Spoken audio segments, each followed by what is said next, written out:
Hello, good morning, good afternoon, good evening, wherever you are in the world. Hello, this is Eltel Cockerell. As you know, there's the nose on the end of the nose. Right. So basically, I'm going to talk about lots of different things today, but mainly I'm going to welcome everybody into the chat as well once everybody starts coming in, because it's going to be a great show because we want to know where Spurs are heading and what you think where we're going in terms of how we're going to progress and how we're going to go under Ange Postecoglou. I want to get your opinions because this is an open show. Because with Ellie, you get an open show where you get to voice your opinions as well. All right. So I want to really hear how you feel the club are going to go and what changes we need to make to progress. And also what players you feel that are going to make us progress as well. It all ties in at the end of the day. But first of all, I'd like to say thank you to a lot of people in the YouTube community for standing by, standing by me as a person and standing by me as, as a YouTuber as well, because, it's very hard for a lady, especially, to make her way in the YouTube world. And I found that I've always been treated fairly in a lot of respects. And there's times where I thought, maybe there are other times where I thought maybe there's a few comments coming in there. But I'm used to it because I was a footballer and I had a lot of different opinions on why women shouldn't play football, if you know what I mean. If any girl footballers out there would relate to that, I believe. You know what? You just brush it off, and sometimes you have to move forward. And I'm trying to do that and, get on with things, because at the end of the day, football is our passion. I love football. I love everything about football. I probably eat, sleep, drink, and live football throughout my life. So everybody knows my story. I don't have to go there. All right. So what I want to do is start off with welcoming a few people in the chat. So at the moment, we've got lovely Eltel Cockerell. You know him. He's Jose Garcia, as they say, or Jose Garcia. If you want to put it in the proper Spanish way, please show your appreciation for Ellie and the stream. That's lovely. And then we have the lovely Shem Tan, who I absolutely adore. Good morning, oh wonderful, lovely Queen Ellie Hoybier, Bentoncourt, Werner. Hope you're doing well today. Well, physically, I'm not well, but mentally, I'm trying to get there, because your physical and your mental state go together. But what I find is when I'm like mentally fit, I want to do a show, and I'll be talking football all day long. Like whoever invites me, if they don't invite me, I'm inviting myself. You know what? Anyway, let's see what Carl Simpson's saying. The fantastic Carl Simpson. I love him. He's a great gentleman, and what a funny guy. He makes me split my sides every single day of every minute I'm in that Irish hotspur. I'm looking and I'm liking, and sometimes I comment and sometimes I'll get busy with other things, Carl, but I'll always be there for you. You know I will. So he's saying, big up, Ellie. I'm optimistic with today, seeing players leave so we can start bringing in the players that make our team great again.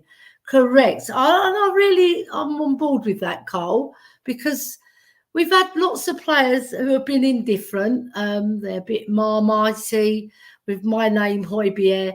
Obviously, I get it. I do get the stick, but I do get the stick because it's not everybody's cup of tea. And I agree.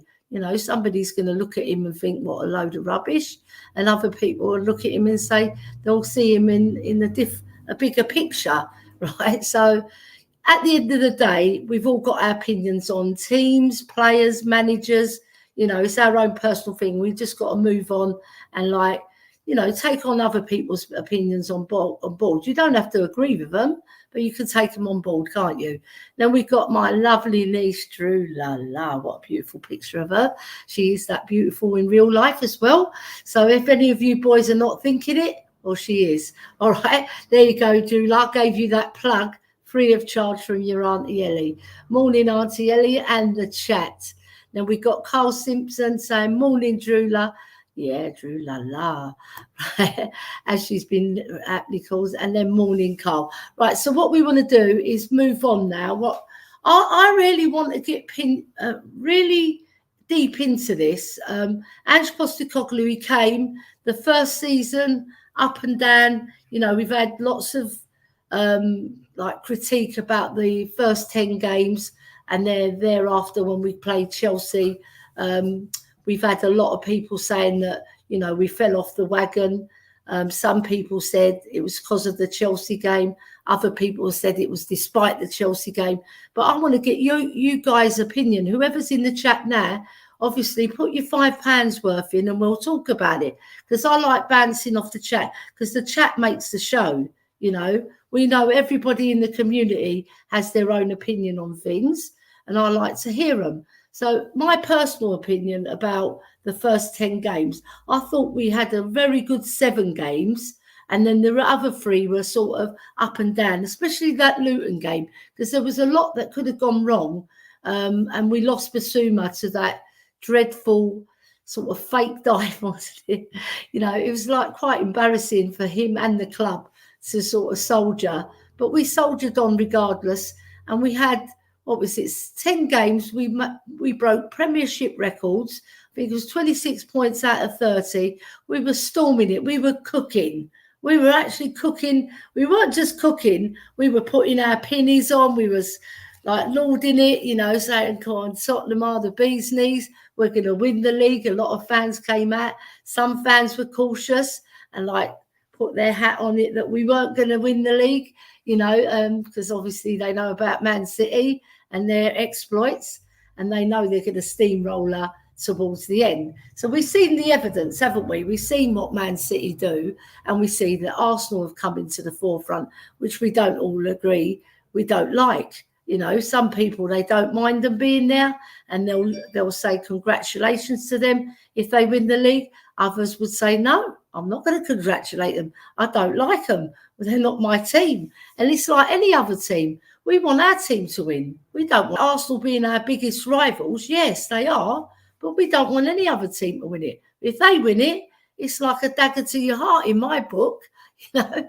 But having said that, I remember the matches leading up to when who's going to decide to win the title.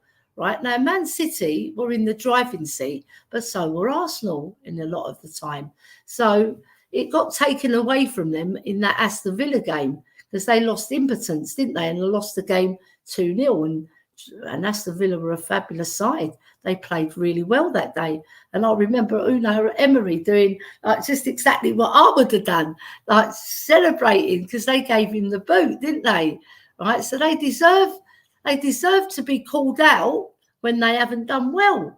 And like I don't personally, this is my own personal opinion, I don't like to sort of laud praise on Arsenal, but if they have played well, I would say yes, they've played well, but I won't sort of go over the top. It depends on who I'm speaking to as well. Like if I like the Arsenal fan that I'm speaking to and I'm respectful, if it's in the chat and I don't know that person, I'm respectful as well. But then there is a big but here. I like Spurs. I love Spurs. Spurs are my life. I live for Spurs, right? So Arsenal, they're a team that I don't really like. You know, I don't like the way they play. I don't like their manager. I don't like their players. Doesn't mean I don't like the fans. Some fans, I even like them better than Spurs fans because I just get on with them better. But I'm not going to laud them and praise them over the top. That's just me. Everybody's got their own opinion, haven't they? I want to know what you think about that as well, because I want to see what other people think about Arsenal and their own personal opinion about them. You know, would you clap them if they won the league, for example? Say they won the league next season. Would you clap them? Me personally, I'm not clapping them. I'm saying no, I'm not. I'll say they did well, but I'm not going to clap them. You know, like I've said in the past that they've played well, right? And I like some of their style of their play, but I'll always support Spurs. That's my team. Right, so let's see what Destiny 5's saying. He's giving me a handshake. Yeah, let me close this one off so I can bring it up. That's it. Lovely, lovely to see the pink hand as well, Destiny 5. I love it. And do you know what I like about you? You've got Højbjerg as number 5 in your name, so there must be some hingling that you like Højbjerg there. But I'm not going to talk about him today because he gets me into big trouble. Right, what I was going to say is I like the way we started the season, and then we dropped off after that Chelsea game. I thought that Chelsea game was an indication of what Postecoglou is like, and everybody got on board with it, because in the stadium, and I was there, in the stadium, it was like there was so much joy and so much camaraderie with the fans and a connection that we thought, right, this is the way forward. We're playing forward. We're going ahead, and we're trying to win the match instead of being scaredy cats and defending our goal and like retreating like mice, and going into the corner. And then you antagonise that mass, and it's going to come out fighting. And that's how I felt Postecoglou was. He wanted to come out fighting and show the world and show the Premiership that he's here he means business, and he wants to win, right? He's not a loser. He's not going to go and defend. But then there's the other side of the coin, right? You need to defend, right? But do you defend with braveness by pushing up and pressing? Because that is defensive work as well. You don't have to drop back to be brave, right? You don't, and not necessarily you're not being brave, right? When you've dropped back and you're defending your goal, you're basically saying to the other team to come on to you. So is it braver to push up and try and win the game, or drop back and be defensive? That's in the equilibrium, Well, Postecoglou decided that he wanted to go on the front foot still and not move from his philosophy, because he believes that his style will win more games than lose. And in that particular game, I thought he did the right thing. Hand on heart, I thought he'd done the right thing with Eric Dyer scoring that fantastic volley, which was like out of the blue, because he hadn't had a particularly good season, had he? And he comes up with that fantastic goal, and it puts us 2-2. But they disallow it. VAR say it's offside, which I disputed at the time, because I thought it came off one of their players' heads and come to it. And if one of their players touches it, then it should not be called offside. That's beside this. That's history. We can't change that. It happened. But I liked what Postecoglou was doing. Right, I really did, because I thought, bloody hell, at last the manager who's brave enough to put these cards all on one table and go for it. We probably would have lost the match if we dropped the team back 10 yards, because Chelsea were getting the upper hand on us. And I just believe we could have scored a lot of goals. There was about 4 or 5 chances we had pushing up, so at the end of the day, it's all personal opinion. I just want to get your opinion about that situation as well, in particular, because I like to get people's views on how they saw that match, because there was a lot said at the time, but now everything's cooled down. So you know what we are? We're quite a reactionary fan base, aren't we? And like Twitter goes off, we go off, other people go off, and we don't even know, or we've never heard of, and it all gets messy. But one thing's for sure, even if it gets messy and we all at each other's throats about our opinions, one thing's for sure, we do settle down, and then in the cold light of day, a lot of things come to light, and a lot of people start speaking more sense. Yeah, it's like anything. When you're having an argument with the old missus, or you're having an argument with your old codger, right? You in that heat of the moment, you might say something even you regret. You might say something that you didn't want to say, and you don't regret it, but you didn't want to say it. There's lots of scenarios you can bring into this argument, which I'm building a picture for you. I've had plenty of arguments with my hubby, but he's quite calm. I can get fiery. I can be calm. I can be fiery. It depends. But with football, I think we bring it back to football. I find that football, it sort of brings out a lot of different passions out of people, right? And you get You get so much intensity and so much passion that it's just like goes over your head, some of it. And the bits that you want to take are the bits that you're particularly interested in, right? And then you'll talk about those bits, and then other people put their £5 worth in, and then you're stuck in like this, like a debate. But sometimes a debate is a debate when two people are listening as well. You see what I mean? Like if one person's not listening and the other person's not listening, and then you're going at each other and you're both talking over one another, it doesn't come out good. It doesn't end well, right? But the one thing that I know is that if you've got a strong opinion about something, you need to put your opinion and then listen, all right? And then put your opinion and then listen. And sometimes we've all been guilty of it. We have. If anybody can hold their hands up high and say they haven't done it, they have, because I've heard it. And we're all human at the end of the day, and we've all got to forgive each other in terms of that. You know, sometimes it's because you've had a particularly bad day, or sometimes other person might have had a particularly, you don't even know. So you got to be careful. That's what I say. When we talk, we've got to be careful. But I'm here on my own today, so what I'm going to do is bring up some more comments, because Carl Simpson put a lovely No, not clapping Arsenal. I acknowledge that they have played well, but I'm completely indifferent to them.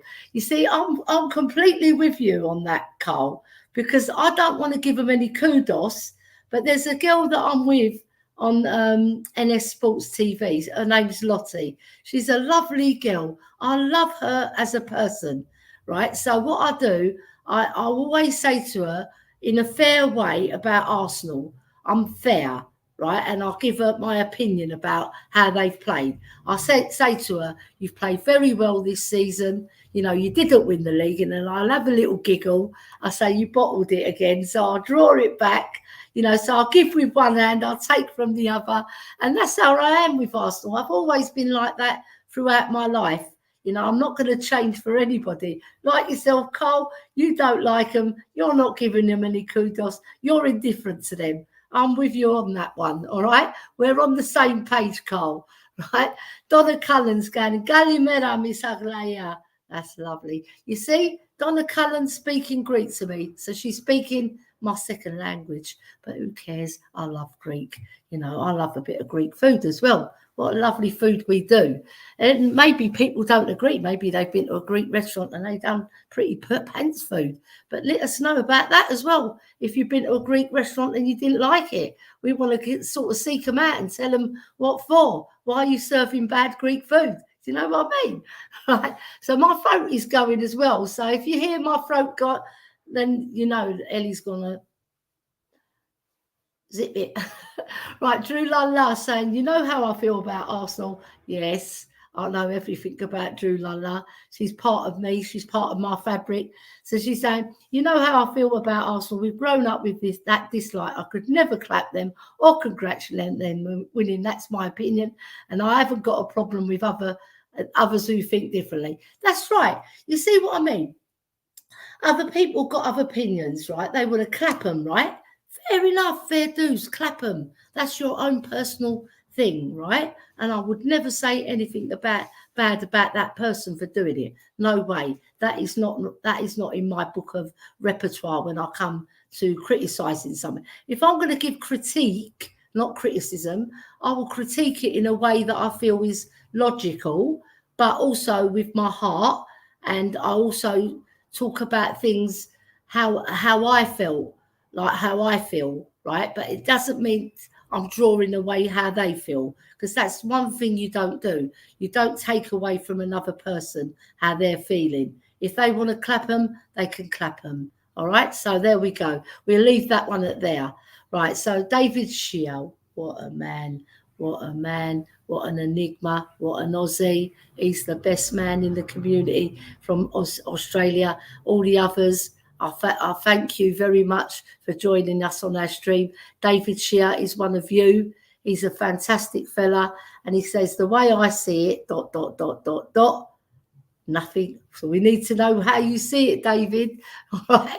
You know what? All the Aussie fans that we've got coming and joining us, they're fabulous. I've had a special connection with David Shear, so I hope people don't feel jealous in a way. But I love you all, right? I'll speak to David on a really good level. We talk about everything, not just Spurs. We talk about everything, but that's between me and David. It's in our heads. No one else knows what we're talking about. And if you want to know, stop being so nosy. Right. Right. Donna Cullen saying, Wagwan, Mr. Shear. Yes, that's from Jamaica. I think Donna might be Jamaican. You never know. Right. Eltel Cockroach, please show your appreciation for Ellie and the stream. And also hit that like button, because that like button sends it out to lots of other people.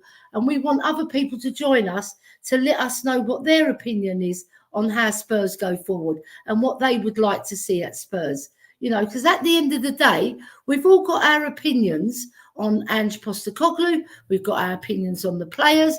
We've got an opinion on the coaching staff that back up Postecoglou, and we've also got an opinion about Levy and how he's led us to this place. We've got lots of opinions. That's what makes this Tottenham community strong, because we've not all got the same opinion, right? Otherwise it would be boring. Like if we all agreed on everything, there wouldn't be any debate. We'll just be debating the same things, going round and round in circles. So it's lovely to get people's ideas. Right, so David Clark has joined us. Welcome, welcome, welcome. I love David Clark. He gives his honest opinion about our ladies team as well. He's just like to congratulate the England ladies last night, by far and away their best performance of the last 2 years, beating France 2-1 last night. And I agree, David. We played exceptional, and every single player on that pitch was playing for one another, yet alone themselves. Because when you go on that pitch, how I see it, when I played especially, I go on that pitch and I know a lot of my teammates, right, because we had a very good camaraderie. We're going on that pitch at individual skills and our individual weaknesses and our individual strengths. We all come together, right? So I know I'm not particularly a fast runner, right? I'm not as slow, but I'm not fast. But I know that I've got skills, right? So I'll beat a player with skills, right? Same with the England players. They know their strengths. They know their weaknesses. They play to their strengths and they cover their weaknesses. And that's what makes a fantastic team. When you all know each other inside out and you're playing for one another, you're playing for your own self-pride and you're playing for your team or your country or your manager, whatever the kudos is in your own mind, you go out on that pitch and you give your all. If you've given your all and all the other team members have given their all, and your manager's given you the pep talk before and at half time, if the pep talk hasn't gone quite to plan, right, and something's missing, and that manager calls you out, they go to me, Ellie, you didn't do this, this, and this. And I might not agree with them. I might say, well, I did that, but maybe I didn't do this and this. And then another player will call out, well, you didn't cover your tracks. What was you doing? Was you looking in the air when you should have been concentrating? You see, all these things, the pep talks at half time, it makes a big difference. Because sometimes in football, desire and discipline and fitness, they all go together. Because you might have the desire, but you might not have the fitness. Or you might have the fitness, but you don't have the desire. It all goes in one. And the discipline is very important in football as well. You've got to be concentrating. You can't be wandering on thinking what you're going to have for dinner or what you're going to do with your best mate when you go out later tonight.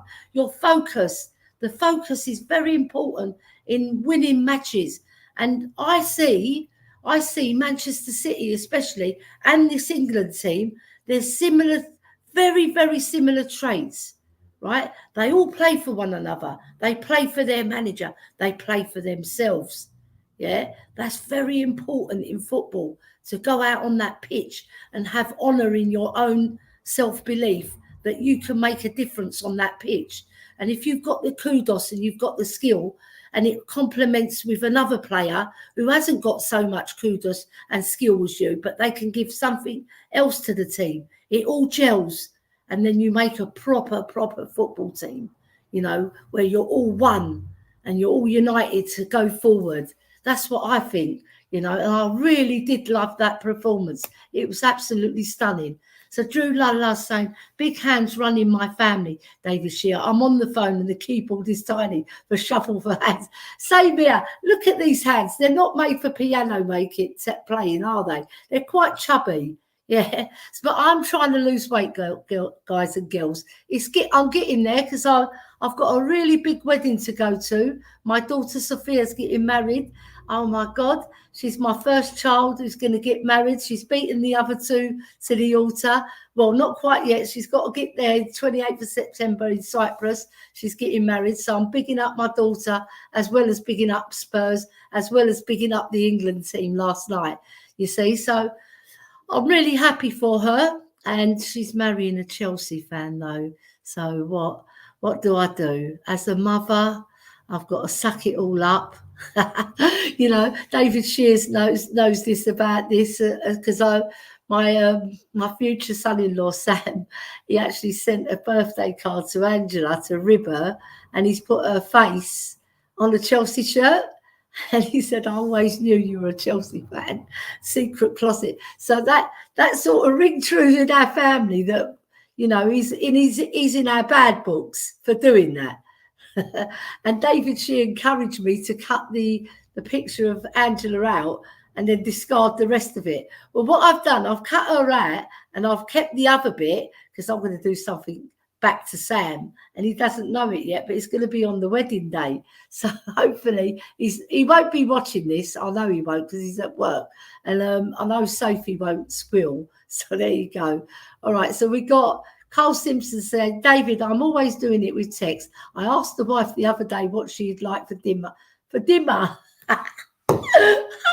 You're so funny, Carl. You know what? Dimmer means dimmer, but dinner I like. I don't like the dimmer because that's on the lights. That can do one. I like my dinner, you know, because I'm not a 6-stone Winnie that I don't eat. I do eat, but I'm trying to eat less of the food that I love.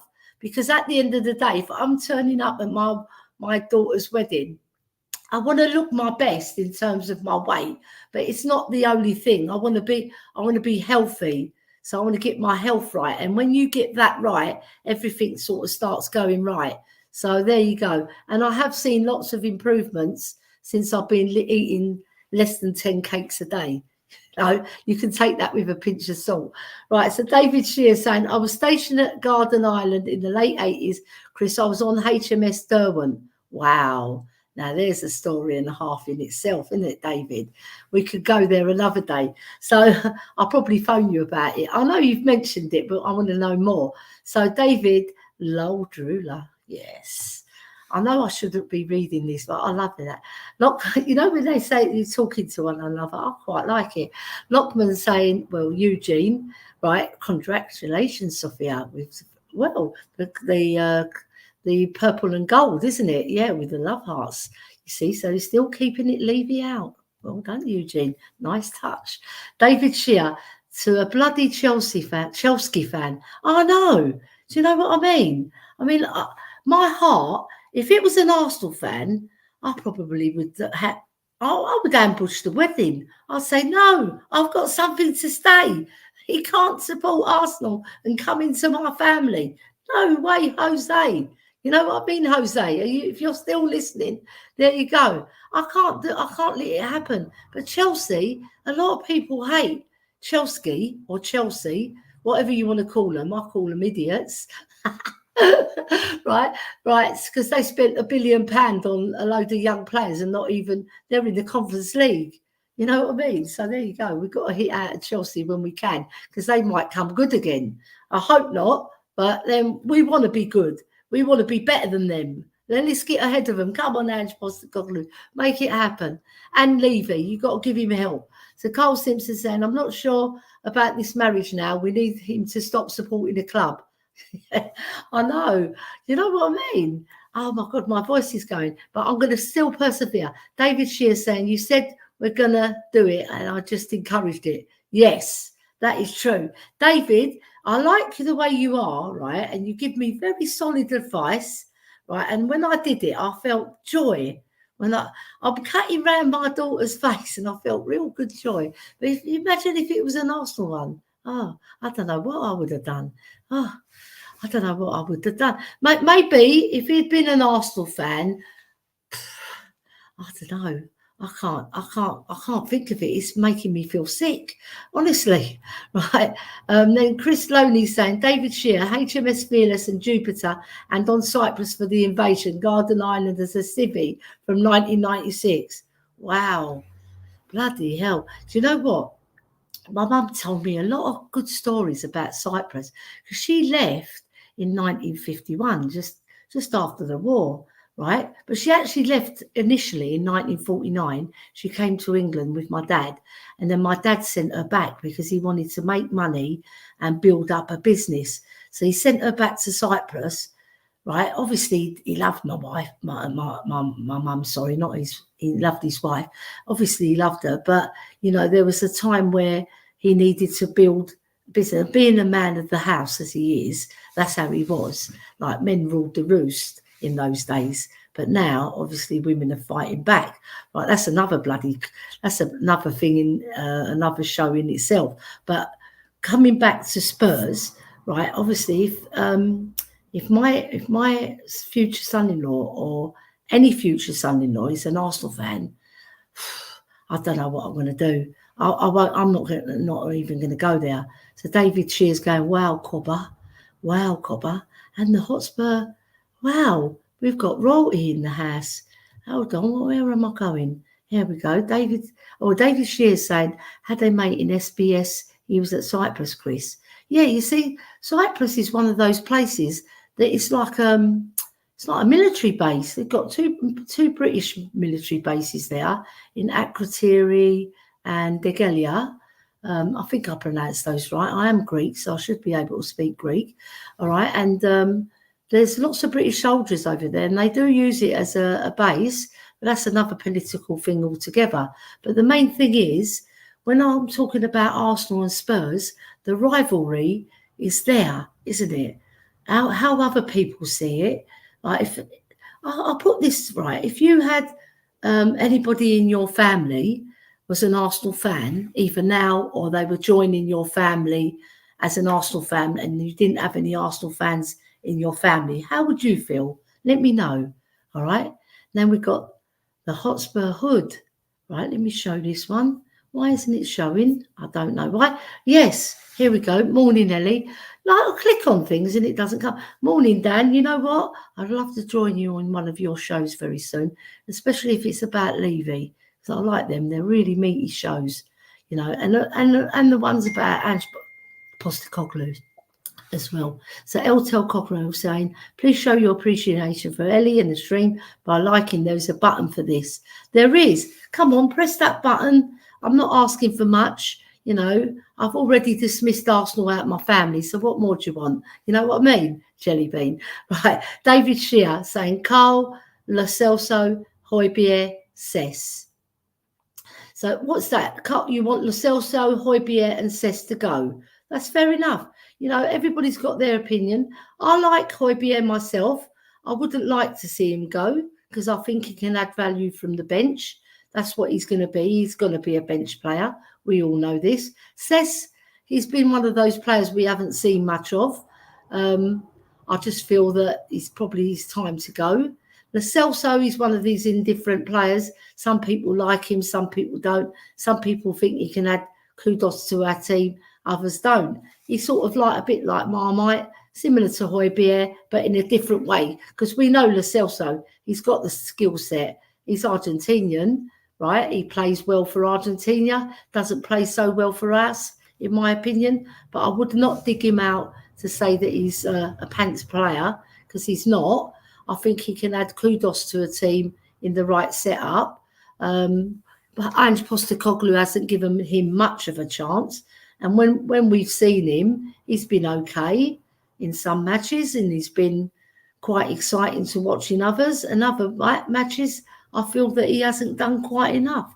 You know, I mean, give me your opinion about Lo Celso and Højbjerg and Cess, what you guys think of them, you know, because it's nice to get a balanced view, right? Carl Simpson saying, now I'll just do what the wife says. It's such an easier option. Also, she scares me. You know what I mean? Women are scary, Carl. You know, you've got to obey us. You've got to do what we say. not do what we say, do what we do. That's what we like. Us women, I'm talking from womanhood now, because I know a lot of women would relate to this. And I know we've got mostly men in the chat, so I'm outnumbered already. But I always think men don't listen to women. Really, unless it's about football, because if I open a chat about football to my husband, he's all ears. If I'm talking about, I don't know, I don't like to talk about bags and shoes and things. That's not my thing. If I'm talking about, I don't know, what we're having for dinner, right, and I'm asking him, what do you fancy, Theo? And he'll go, well, I fancy this, that, and the other. Right, and I'll say, well, elaborate. What do you want? Do you want chops? Do you want steak? Right. If I'm talking about food, he's all ears as well. But if I'm talking about another subject, I don't know, it could be, I don't know, something boring like council tax or whatever, or just about life in general. Right, he sort of closes his ears, like he's already deaf in one ear because he's got 3 daughters and me in it. I won't go there because Theos knows. Well, I call him Theos, but you guys know him as Theo, right? I'll call him Theo, right? Theo would say it'll go over his head if they're talking about bags and shoes and like girly things. It goes over his head. He just want to sit in the middle of the room, watch TV, have a beer, have his dinner, and he's sorted. You know, that's it. But we do clash, men and women, on that front in terms of communication, because it's mostly women who are like the chatterboxes, and it's mostly men who are quite calm. Maybe I'm generalising, but they're quite calm when it comes to the home situation. But when they're with fellas, they sort of open their voices. Especially my husband, he's very much like that. When Sam comes round, he's sort of chat about football, and like chat about manly things, you know. So we don't get involved with that. We just let them have a little chit and wag, you know. You got to let your man have space. You can't be in his ear all the time, right? So Drew Lala saying Lo Celso turned out the Saudis. He's been linked to going back to Betis as they're interested in signing him. That's Real Betis, yeah. Do you know what? That wouldn't be a bad move for him. Because he speaks the lingo as well. Also, he's got a lot of connection from previous. You know, there might have been a few changes since he left, but he's still got kudos with them, and they did like him as a player. Either that or go to Villarreal because they've got a new manager. You know, I think Spanish football suits him better as well. You know, he's got to find his niche, hasn't he? So, what we got here? We got right here. Wait 1 second. I'm trying to get it up, but it's not clicking. Right, here we go. David, she said, yeah, but nah, Ellie. Yeah, I know what you mean. That's manhood for you. Dismissing the woman. We're used to it. Don't worry, David. It goes through one ear and comes out the other. Right, Drew Lala says, Shemtan, sorry, I didn't see you write that. Okay, right. Then Carl Simpson says, sorry, Ellie, what were you saying? I wasn't listening a lot. Right, I know you weren't. Right, David Shear says, selective hearing is called, Ellie. It's true. Right, if I mention QPR to my husband, he's all ears. If I mention Kylie Minogue, he's all ears. And you know why? Because they're these two loves apart from his wife, Ellie, you know. It's like me. I mention Alec Baldwin because I absolutely adore Alec Baldwin's looks. Maybe some things that he's done recently, you know, maybe a bit dodgy, but I'm not going there. But in a sense, right, whatever's happened to him in his personal life and whatever happened there, I'm not going there because that's not my place to say, right? But what I would say is that I fancied him when he was younger. When I first saw him, bloody hell. It gets those womanly juices going, if you know what I mean. Even if you're married And I think womanhood would agree with me on that one, right? So Amin Korea, nice to see you, Amin, right? I hope I've pronounced your name correctly, but if I've butchered it, I'm really, really sorry. So same old Spurs. We won't be going anywhere under Levy. Clinching fourth place is like winning the Premier League or Champions League for Levy. Let's lower our expectations. Right. Well, I don't want to lower our expectations. I want us to higher our expectations and move forward and be the great team that we were, because we were a great club, not just a great team. We've had great teams throughout the seasons, and some of those great teams haven't even won anything. Because I think our Champions League team, we had kudos. We had a lot of going for us when we got to the Champions League final. And I defy a lot of people say that we were lucky. Yes, we rode our luck sometimes, but a lot of it was skill. Like Lucas Moura, you can't say that was lucky when when Onana spilled the ball and he done that fantastic dribble, boom, boom, boom, boom, bash, right into the bottom corner. That's accuracy, that's skill. That ain't luck. And that winning goal, that wasn't luck. Sissoko, he passes it up to Fernando, whatever his name is. Right, I've forgotten his name. That comes with age. Right, he flicks it on to Dele Alli. Dele Alli sort of steps over it, and then Lucas Moura takes charge and kicks it into the corner, right into the corner, of giving Onana no chance of saving the shot. Sorry, and then all mayhem, all bedlam. Wow. Come on, you Spurs, we've made it to the Champions League. Who cares if we've had a little bit of luck along the way? We've made it. And then you see the We Are Tottenham TV boys, Ben and Sim, in the crowd, cheering us on. They're like, their emotion is seeping out of them. All the fans around them, all the emotion is draining out of them. I'm at home running up and down the stairs.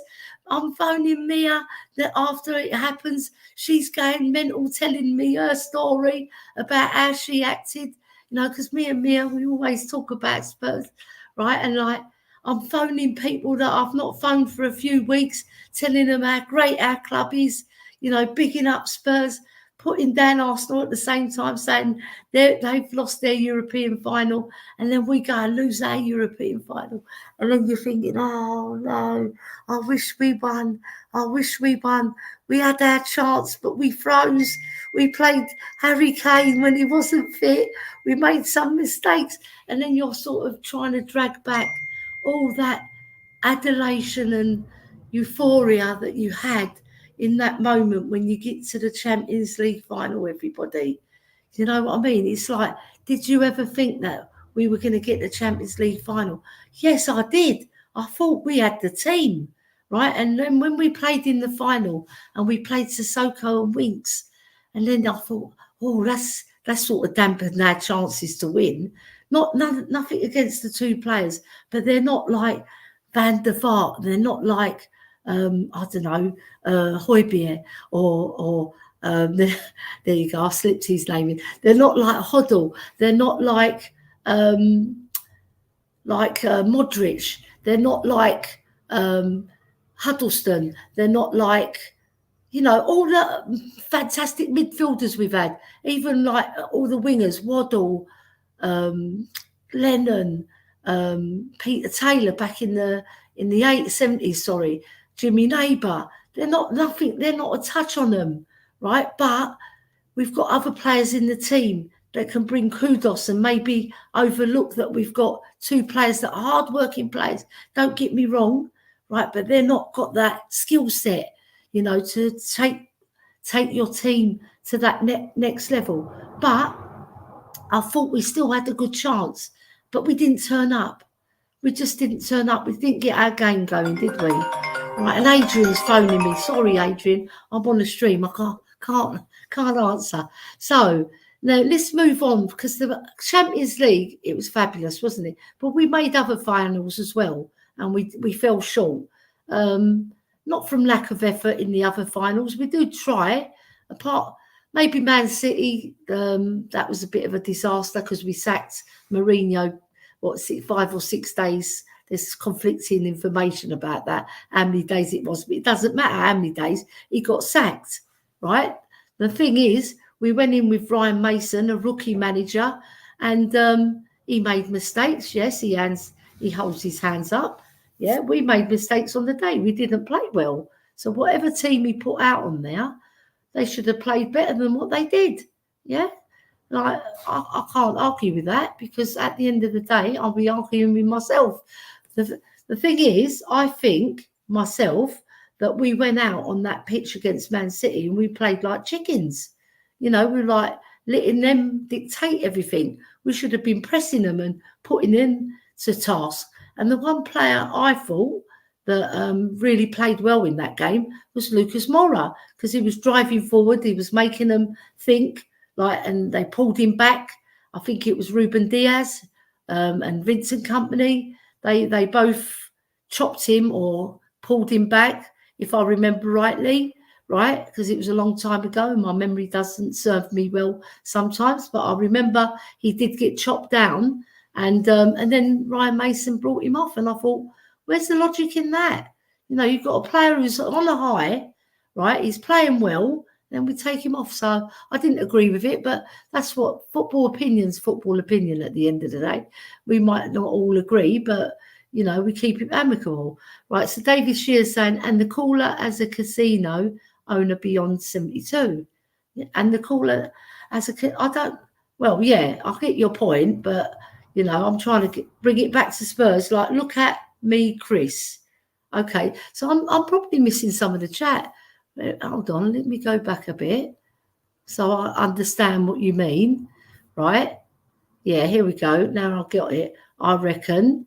And then David said, Kudos would have been great in a Spurs shot. Yeah, you mean Kudos from West Ham? Yeah. See, when I say Kudos, I like that player. I think he's fantastic, and he's got a really apt name, hasn't he? You know, like, he plays with Kudos, and you know what I like about him? He's not just got a great skill set, he applies it, which is really good, because some players, they've got the skill set, but they don't apply it a lot of the time. We've seen it in our own team, right? And then there's other times where, like, I see him and he runs and he runs and he runs and he's working as a team player. See, so you're getting a fantastic all-round footballer who runs for his team, plays for his teammates, plays for himself, uses his skill set, and he's very popular and he's going to be in demand. And I don't think West Ham are going to keep him for very much longer. No disrespect to, maybe it is disrespectful to West Ham, but they haven't won much in their history of football. Like, if you compare it to the other teams who've got more kudos in football, like your Liverpools, your Man Uniteds, even Man City now, despite, like, you know, being like held up for 115 charges, they've still produced on the pitch. Maybe they did it, I don't know, I'm not going to comment on that. But the main thing is Man City and all these other teams, Chelsea, they've done it with a bit of disrepute, allegedly, right? And then there's other teams like Everton who've got a fantastic history. If anybody doesn't know, they've won 9 league titles. Yes, it was a long time ago, but they still did it as a club. It's still part of their history and it's still part of their makeup. They've just got to come good as well. Like us, we've been in the doldrums for 24 years in regards to trophies, but we haven't been in the doldrums in terms of effort to get to these places, to get to our club, to those places. So we have done some very good things, and there is balance to this argument. Like we say, 1 trophy in 24 years, but we've been to 6 finals with Levy and we've won 1 of them. So we really wanted to get at least 4, yeah, or at least 3, halfway there, but we just got 1 out of 6. That's where the balance has to be brought back. I think what we've done, we've progressed as a football team in terms of making Champions League, but once we're there, have we got the kudos or have we pushed our club to that point where we can get it over the line? Because the players of other teams, if you look at them man to man, you'll say the other teams had a better chance, I would say. I would say that, and I would imagine most people in our community, if we're comparing our team to the Liverpool team that we played in the Champions League final, they had a little bit extra than us. But I'm thinking if Kane was fit, if he was actually fit on the day, we would have had a much better chance of getting it over the line, because he is three players in one, Harry Kane. He's a midfielder, a false nine, and a number 9, all in one player. So what more do you want from a player? That's what I say. But I'm losing my voice a bit, but I'm going to soldier on. I'll get a bit of water in a minute. What I would say is that me personally, I think we could have done a lot better by supporting the managers, right, in the right time at the right place, to give them a little bit more oomph, a little bit more talent in the team to take us over that line. Because it only takes 1 or 2 players sometimes. It doesn't take 6 or 8 players. When you've got the nucleus of a fantastic side, right, and then you add 2 little sprinkles, like when I'll take you back to Bill Nicholson's days, when he said Dave Mackay was his missing puzzle. There was something missing from his team to take him to that extra bit, because we'd won the second division in 1949-50, and then we won the league championship in 1950-51 with Bill Nicholson in our side. So he already saw the kudos of what Spurs were all about, right? Because he was witnessing it on the pitch, not as a manager. And then when he became a manager, he knew which jigsaw puzzles he needed to put in, which sprinkles he needed. Like he had, obviously people forget that Jimmy Greaves, maybe people don't know, not everybody, but a lot of people say Jimmy Greaves was in our 60-61 double winning team, and he wasn't. So we have to correct people, but not in a nasty way. We'll just say, no, he wasn't. He actually came in 62 because we got him back from Italy. So he was at Chelsea, went to Italy, came to us, right? One thing I would say, though, is that Jimmy Greaves added some sprinkles to our club. Even though we didn't do the double with him, he did add sprinkles, because a lot of sprinkles and a lot of goals, like 357, if I'm correct. He's a British record. It's an English record, right? It's a British record as well, sorry. So nobody's ever broken it. And to this day, he's still the leading scorer. So no one can take that away from him. But getting back to our 60-61 team, the 50-51 team, the push and run side, was fabulous. They were brilliant. My dad was telling me about them when I was 3 or 4 years old. I didn't sort of compute it all the time, because you're 3 or 4. But by the time I was 9, 10, 11, I had more marbles. Right? Because you do. You grow up, you get more marbles, and you start seeing things different. When I was a teenager, that's when it all clicked in. And I started reading Spurs books, reading about our history, and it was lovely. You start getting a bigger picture of what your dad saw. Because when you're little, you sort of take it in, but it's not the same. I remember going to the 1967 Cup final and being on my dad's shoulders, and I was only 4 3/4. I can't remember much of the game as such. I remember little clippings, obviously, when we scored and the crowd cheered. Oh, my God. To a 4 3/4-year-old kid, it's like decibels. You know what I mean? And it sort of knocks you for 6. But I remember the rattles and the rosettes. People used to make these beautiful rosettes, men and women. It wasn't just women who made them, boys and girls. Like they had a special affiliation for their team. And that was every team. It wasn't just Spurs. And I just remember how vibrant they were and how artistic they were. And I remember making my own one as well. I made it out of silk and like paper cardboard, and I painted it blue and white. And then I've done the Spurs cockerel in the minute, and I put Ellie loves THFC. I remember it, and do you know what? I wish I'd saved it and put it in a scrapbook or some sort of case, but I don't even know what I did with it. Right, but I've got scarves from the 70s. I've got memorabilia from the 70s. I've got all my books. I've got a beautiful book that my brother gave me, and I'll always savour it because it's got Jimmy Greaves' signature, it's got Bill Nicholson's signature in, and I love it. That's what makes, when you're a Spurs fan, right? I don't know about you guys, but when you're a Spurs fan, you're Spurs through and through, right? Like any other club, other fans, they love their club. And when you win something, it means something. When you lose, it means something to your heart in there. When you've played rubbish and you can play better, it means something to your heart, and you take that forward as a Spurs fan, right?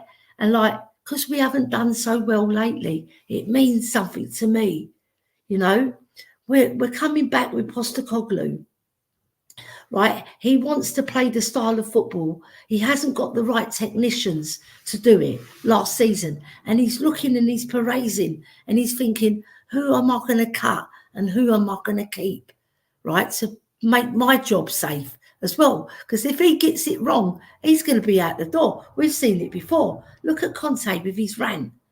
He's come out and said this, that and the other. And I've seen the managers Spurs have had. And I've seen what we've done. And I've done this and I've done that. And he's not calling himself out. But he is in a way because he's saying, I've done my bit. What about the club? What about the players? It's not acceptable, he goes. It's not acceptable. I agree with him. It's not acceptable that you go on your 3-1 up against Southampton and they come back 3-3. So he's calling out the team, right? He's calling out his players. Yeah, and it might be right that he does it in private, but he's probably done it in private many, many, many times. And he's come to the end of his tether. Doesn't make it right that he said it. I'm not in agreement that he did it in public. I think he should have done it behind closed doors, my personal opinion. But my personal opinion is my personal opinion. It doesn't matter at the end of the day. It happened, right? Same with Ange. He's making noises. Yeah, he's making little digs at the club, but they're very subtle. But he wants better. He wants to be that manager that takes us forward and actually delivers. We can't take us forward and then the club pull us back again, And when I mean the club, I mean everybody at the club. Not just Levy. You can't just blame one man for all our ills. You've got to clump it all together and we all got to pull in the right direction, right? Fans, we've got to unite. Club, we unite with the club. We feel identity with the club, right? We feel identity with Postecoglou. If we're all one together and we're pushing forward and the club give the manager the tools to execute what he wants to execute, because I don't know, I was talking to my brother Boo. I'll often mention him, right? He's a lovely man. He knows his football. He knows his ball. He said to me something really poignant, right? Really poignant. He said that if Ange Postecoglou gets given what all the other managers weren't given, and he gets all these players, all these little jigsaws in place as he wants them, if it fails, it'll be on him because he chose all those players, right? It won't be on Levy. It won't be on, because Levy's given him everything he wanted, right? So we can't blame him, right? In the past, we could, because we see that he pulled the plug. He wanted to build the stadium. He pulled the plug out on Pochettino, and Pochettino didn't achieve everything he wanted to achieve. But when you could call Pochettino out as well, but we'll speak about that later, right? But concentrating on this current regime because it's present, it's happening now, it's not in the past, right? So we can look at things and say, you can't blame one person, right? Because if you do, I don't think that's right, in my personal opinion. What I say, there's lots of things that went wrong. So to run a car smoothly, right, you need petrol. You need the wheels to be good. You need the people inside it to be driving it with responsibility, right? Same with a football club. You need everybody to pull together so that it's one, right? One direction. If one person's not, and that's Levy, that's on him. If he's not giving the kudos to Postecoglou and he's not helping him fully, that's where we can say. And that in the past, we can call out Levy for doing that because there's evidence, yeah? But we can't put it all on him because, right, when you get that team and that's your team and that's all that Levy gave you, you've got to work with that team, correct? Right? So you're putting that team on that pitch to play for you, themselves, the fans, for the club, for their teammates, and for themselves. Like Postecoglou said, he said something very poignant, like my brother said. You can let me down. You can let the fans down, but don't let yourself down. That's fantastic words. Go on that pitch and be strong. Go on that pitch and play for the badge. Pull the shirt on with pride. Want to win for Spurs. Don't care what anybody else does. Like when he said about Arsenal. I don't care about Arsenal. Right? He's not tribalism. He hasn't seen the tribalism like between Spurs, or if he has, he wanted to dismiss it. He said, I'm for Spurs. I want Spurs to beat Man City. I don't want us to lose just because Arsenal could win the league. That's out of our hands, right? We want to win every single match. We want to win. We go on that pitch. We want to win, all right? And that's the attitude to have. It is. It really is. Maybe I went on another stream and I said, I don't want Arsenal to win anything. But when I was in that stadium, I was all for Spurs. I was all behind Postecoglou's word. But not because he said it, because I want to believe it for myself. Because what anybody says is not what you always do, is it? We know this from all our dealings on YouTube and our chats in WhatsApp groups. Yeah, we've all got our own opinion, right? When I got in that ground, right, I was actually in the standing area and I couldn't stand because my bloody legs have gone. Everybody knows my legs have gone. Or if you don't know, get to know, right? As Alex says. But when I got moved, right, I had a chat with the lady on the disability section, right? And I told her that I was Spurs Ladies Ambassador, that my legs have gone and I can't really stand. And she came and found me, the lady. She goes, Ellie, I've got a room for you. I've got a place for you in the disability section. And she put me up there and I was cheering on the Spurs. I wasn't an Arsenal fan. I wasn't a Man City fan. I'm a Spurs fan. I love my club. I want us to win. Yeah? And that's what Ange Postecoglou was saying. But obviously, there's a flip side where you don't want Arsenal to win. You don't. But I would never want Spurs to lose just because Arsenal are going to win. But it's just a tribalism thing inside of you. I'll say this, and then there'll be other times where I think, I don't want Arsenal to win anything. If we lose, I don't want us to lose. But if we lose and they don't win, I think, yeah, but am I being two-faced? Because I didn't want Arsenal to win the league. Because I don't want them, because they'll be gloating at us. They'll be ribbing us, and there'll be so much hatred towards Spurs because we haven't won the league since 61. You know, and that gets to you as well. Being a girl who grew up in Tottenham, we get it all the time, just from people that we know in Tottenham, yet alone YouTube. You know, I've got a cousin, right? He's a cousin, quite a distant cousin. He's like a third cousin, twice removed, whatever. And he's a gooner.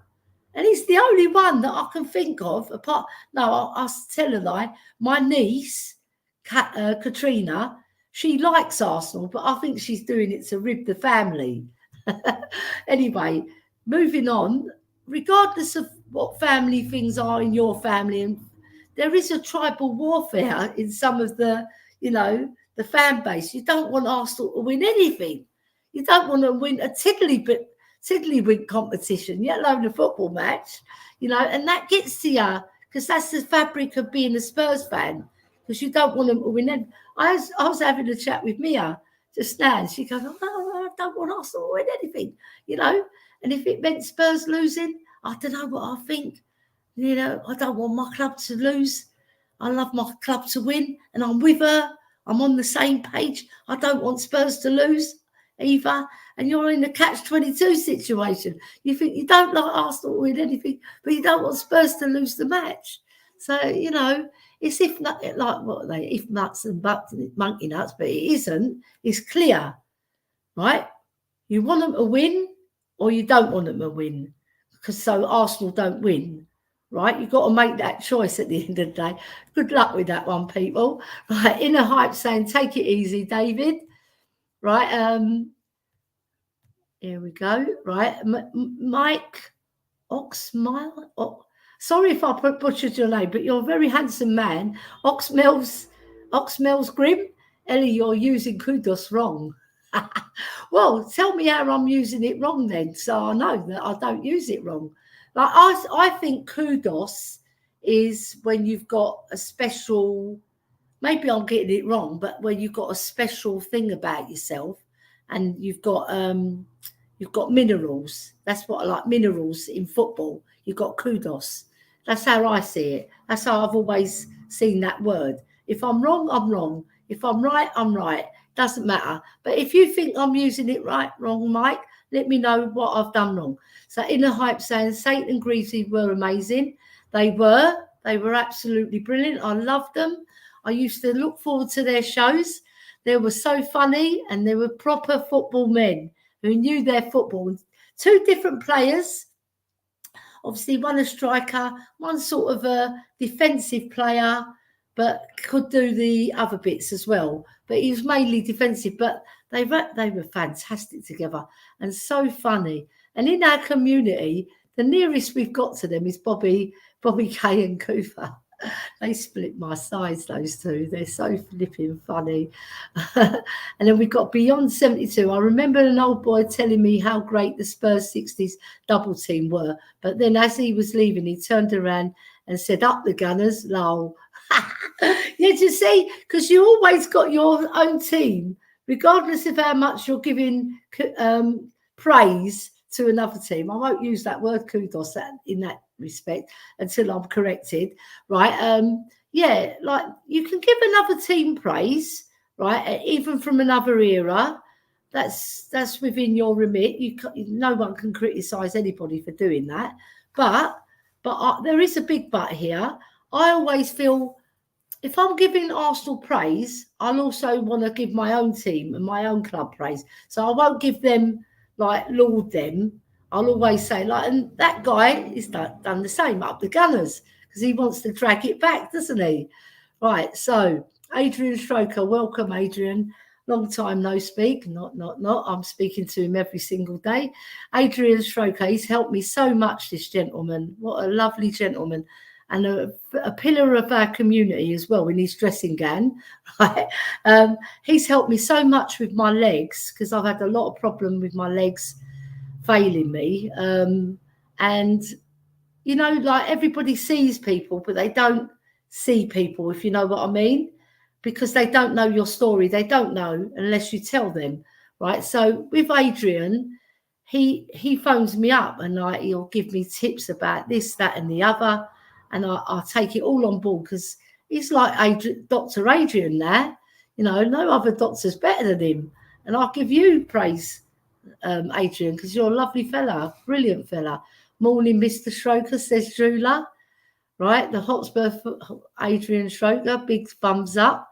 Right, hit that like button as well, people, because what we want to do is get as many people in as possible to talk about how they feel about Spurs. So the Hotspur Hood, I know you've got a lot of opinions about, and rightly, you've got your own opinion about how you think about how we should move forward and what you thought about last season and how you think about Ange Postecoglou's style. So let me know, you know, like to open the debate.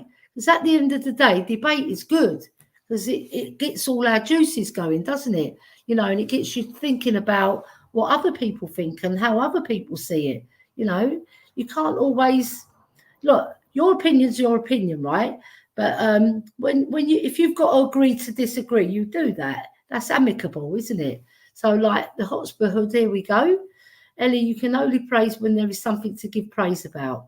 Right. So what I want to do is elaborate on that. Is there anything Dan, that you liked about Spurs last season? Anything that you can give praise for, or do you feel that you can't give any praise and you don't? I'm not digging you out or anything. I just want to know where you stand on the praise factor. Like, do you feel that there's anything to take from last season and moving forward, and then we can add to that, or do you think that we're a lost cause, or that are you somewhere in the middle? Just let me know, because when I see statements like that, I just want to get behind it, and get you talking about how you feel. Because at the end of the day, if you feel that, that's your own personal preference. I just want to sort of see where you're going now, right? In a hype, I love that goal Greaves scored from the halfway line. Yeah, no, he scored many goals. Like the ones I particularly liked, that one was fantastic. But the one I particularly like is where he dribbles and he just leaves everybody for dead with his skill, and he's just like they're not there. And like he goes around the goalie, like does a little dummy and goes around the goalie, and he's in on goal, and he scored a goal. And before you know it, he's got caught everybody with their pants down. Because and I remember him saying, I had a bad 15 minutes. I didn't score. He didn't score a goal in that 15 minutes, But that was Jimmy Greaves' psyche. He went on that pitch, and I've seen a lot of things about Jimmy Greaves. He's been interviewed so many times, and they've been fantastic interviews where the interviewers asking him really poignant questions, right? And I remember him saying that he never really supported the football team, so he didn't have any particular heart to play for them. But when he went out on that pitch, he wanted to give the best of himself, so that his manager would respect him first and foremost, and that he respected himself as a footballer. He went out on that pitch and played to his best ability, and he used all his strength and all his know-how and all his technique to make himself a fantastic all-round striker. He was brilliant. I think the only weakness I could say, which he didn't really, I don't see it as a weakness, he didn't really score a lot of headed goals. He scored a few, but like that wasn't his forte. His forte was taking the ball from his own half and like either doing that or doing little tap-ins at the far post where he was in the right place at the right time because he had football intelligence. I would urge every single person who's wanting to be a striker to watch Jimmy Greaves reels, because you'll learn a lot just from watching him, So Dan wants the link, so let me get him. Let me just hold on while I do that, people, and keep on sending in the chats, because I want to get somebody in anyway, and I'm glad that Dan wants to join me because I love Dan. He's a lovely fella. So we'll invite. Right, Dan. Oh, right, Dan. What I've got to do, because I haven't got WhatsApp on my thing, I've got to copy and paste it first. So just bear with me while I do that, people. All right, because I want to get the link to Dan, and still sending in your chat, still liking the button and sending it out to your mates to say that Ellie's on and she's talking football. Right, my husband's phoning me, so I've got to click him off. He always phones me at the inopportune moments. Right, so let me type this into Dan on WhatsApp. Okay, just bear with me, people, while I do this. I do apologise. Danny. Right, here we go. So I've got to type it in. Has anybody joined me? Jose's joined me. Right. Jose. I've sent the link to Dan. Look, it's on the screen. Oh, you sent it? Okay, sorry, because I haven't got WhatsApp loaded on Angela's computer because I'm not allowed to do it. So I do apologise. So Dan's got the link now, so I'm expecting him. He's probably brushing his hair and brushing his teeth or something like that. He's going to meet the Queen, isn't he? You know what I mean? Jellybean. Right, here we go. So now I'm going up. So where were we? We were here. I should really put a link on that if you want to. Yeah, we did. Right, Lenny Mack saying Dan is always amiable, articulate, and seems like a good dude, but he's pinned himself to the fence with Stell. So it's, I don't know what that, It's okay. We're not going there. I don't know what that stuck. Okay, so you mean stuck? Stuck is a bit sad. Well, they got to sort it out like gentlemen. You know, when you have a beef with somebody, you got to have a chat about it. Us women, if we have a beef, we'll talk it out or we'll try and sand it out. And if there's no reconciliation, there's no reconciliation. If there's something to grasp onto and you want to hold on to it and try and make a reconcile, hold on to it and keep on going. That's your prerogative at the end of the day. You know what I mean? So Lenny Mac saying, good lad, Dan. Yeah, he is a good lad. LTL saying, oh yeah, he's got the StreamYard link. That's for anybody who wants to join me, by the way. Any of you in the chat, you want to come and join me and we talk football? I love talking football, you know that. Greavesy was rapid like Cristiano Ronaldo. He was. And you know what? I would say, I'll put my hat on it, if anybody disagrees, that Greavesy was just as good as Cristiano Ronaldo as a footballer, because I think he was brilliant. Maybe not the heading bit, but anything else, he could match him, right? Yeah, there you go. Now I'll put one in, I'll put a cat amongst the pigeons there. Peter, all right, yes. Hi all, 9:15 in Melbourne. Right, now I should be able to pronounce your Greek name, Peter.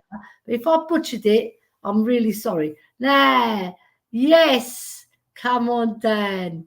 Come on, Dan. I love Dan. What a man. And he's got a red hat on, but I'm going to forgive him. No red on my stream. Get that hat off. Come on. No, it's not even red. It's orange, isn't it? No, not even quite that. Right, I mean, Dan, I'm terrible with naming colours. Start, anyway, go on, Eddie. Good to see you. So I wanted to ask you that statement you made, that thing you put, if there's something to praise, I want you to elaborate. Well, do you feel that there's anything to grasp onto with Postecoglou's season, finishing 5th, right? Do you feel that there's any praise to give, or do you feel disheartened with it all? Or is there some middle ground? Look, you know what? A comment, I'll start with a comment that, if I can go back quickly, the Lenny Mac mate, yeah? Yes. He's right. He's right in a way. I mean, Stell's nothing to do with my opinion. Neither are you, neither is anybody else. I have my own opinion. Of course. But one thing I'm willing to do, and I would hope people have noticed by now, is you don't even have to throw facts at me. If you can give me an opinion that is better or got reason, I'm more than willing to change my opinion if someone can give me a better opinion. Yeah, you'd be the bigger man. Because the way it's nothing to do with being a bigger man. To me, that's how you learn in life. Because if you're only willing to see it one way and through your just tunnel minded through your own eyes, and that's no dig anybody, you're never going to learn nothing. You're only ever going to know your way. You're not going to learn. You've got to be willing to, how should I put it? Some people, they just, that's all I ask for people. I mean, respect is a strong word that I think is used too much. I haven't got to respect anything. I haven't got to respect anybody. I haven't got to respect an opinion. I haven't got to respect anything. You have to earn respect is how I see it. It's just my view in life. Some will see it different. I feel you have to earn respect. But one thing I think you have to do, that people in general should do, is try and get a person's opinion. You're not always going to understand it. Some things in life you never understand unless it happens to you. Yeah. But at least put the effort in to try and get why that person has got that opinion. Try and get why they're fighting so hard for their opinion. Yeah. You haven't got to respect it. You've just got to accept that they have a different opinion. But try and get or understand why they have that opinion. Yeah. This is where I feel is a lot of problem with the split Spurs fan base. Is that a lot of people don't even attempt to get why that person has a different opinion. why that person sees it his way, why that person sees things you don't, and why you see things he don't. That's one of the things that I think splits this fan base so bad, because I think a lot of it is just so. What's that? I wholeheartedly agree with every word that's come out of your mouth. What I said is, can you elaborate on why you've come to the decision that? Because I know a lot about you, Dan, because we share a lot of same opinions and we disagree on some others. But what I know about you, you're honest, fair, balanced, and you give an argument. Thanks. If you're in a debate, you will give your opinion. You'll listen to other opinions.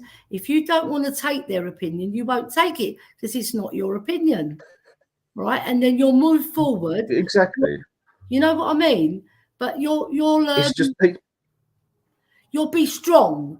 The word is strong, but you won't waver because you really do believe that that is the case, right? And you're not going to have anybody change your mind if you don't think their opinion is more valuable, right? Yeah, exactly. Or the facts. Decision, isn't it?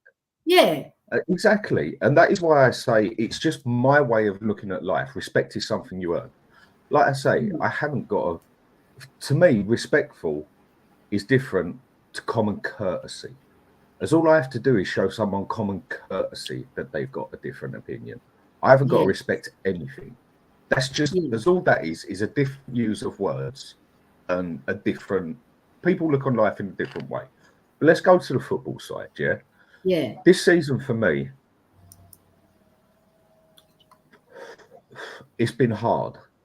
It's been very hard to take.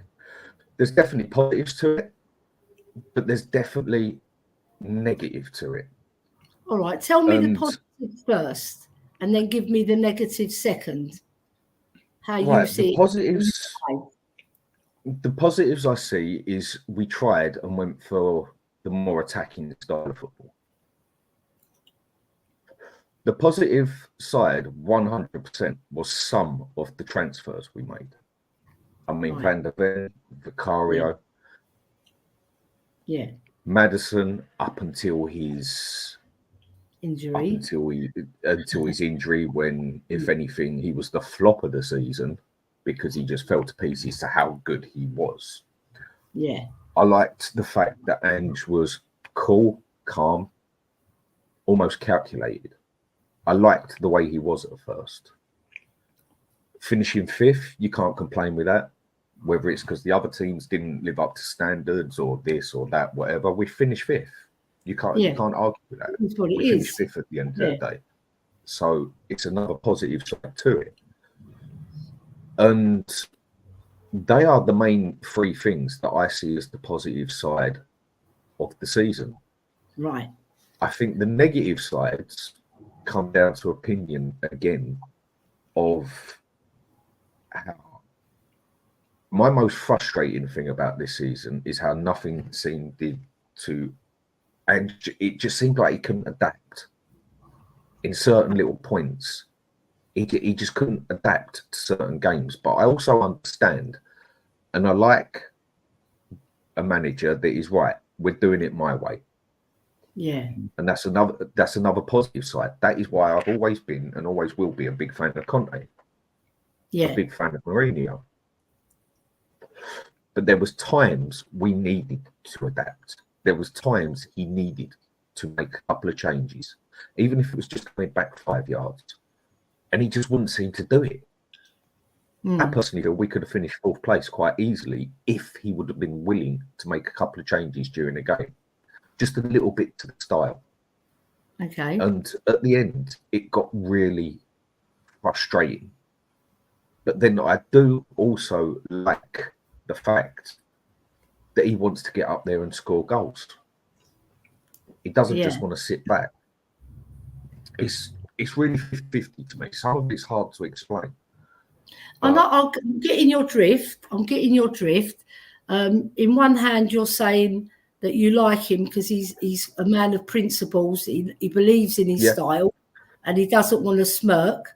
shirk from that style. And on the other hand, you're saying he could have done this, that, and that would have got us maybe to top. Well, we're not guaranteed it, but it would have been a better thing, and we might have even finished fourth, and we might have even pushed on and even challenged, because we were doing all the right things early doors. When he didn't tweak anything, it was working, right? And then he, in his own mind, he probably thought, this style is working, right? Even in the Premiership, he's thinking, we're cooking. We got 26 points out of 30, and it's a Premiership record, and that I'm getting praise. And it was all like rosy, rosy, rosy, rosy. And then suddenly that Chelsea game came along, and it sort of tipped our.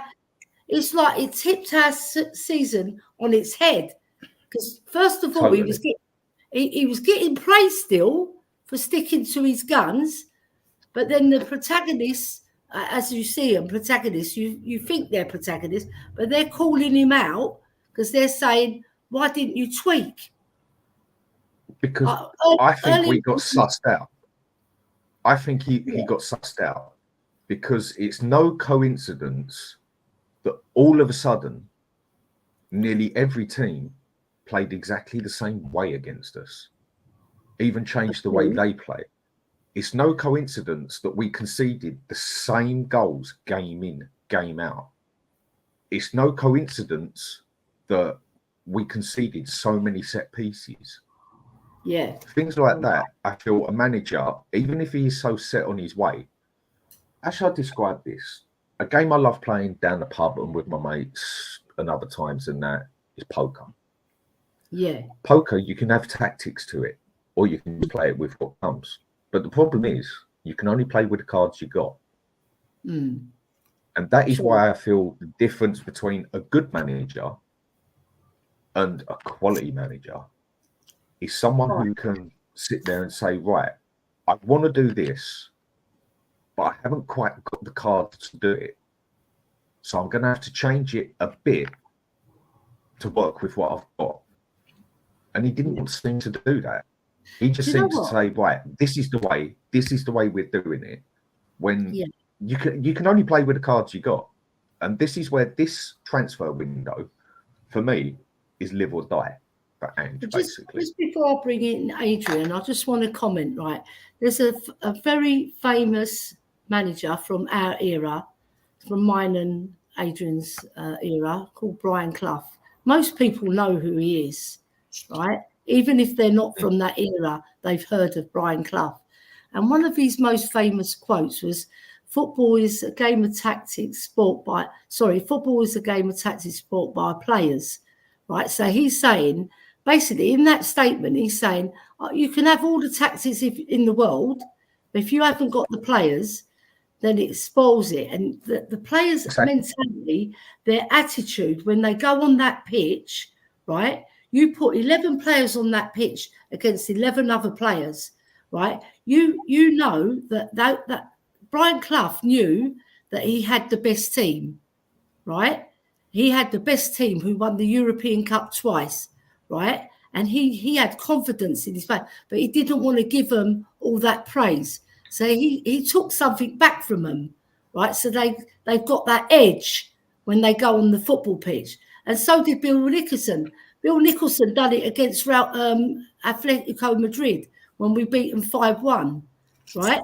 He told them, he bigged up Atletico Madrid so much that they were frightened and they played that out of their skin, and they won 5-1. They battered them, the best Spanish team at the time. We battered them, right? And like, that's what you've got to do. When you go on the pitch, right, and it alludes to what you're saying, Dan, right? He could have changed this and that. He could have built up the players a bit more.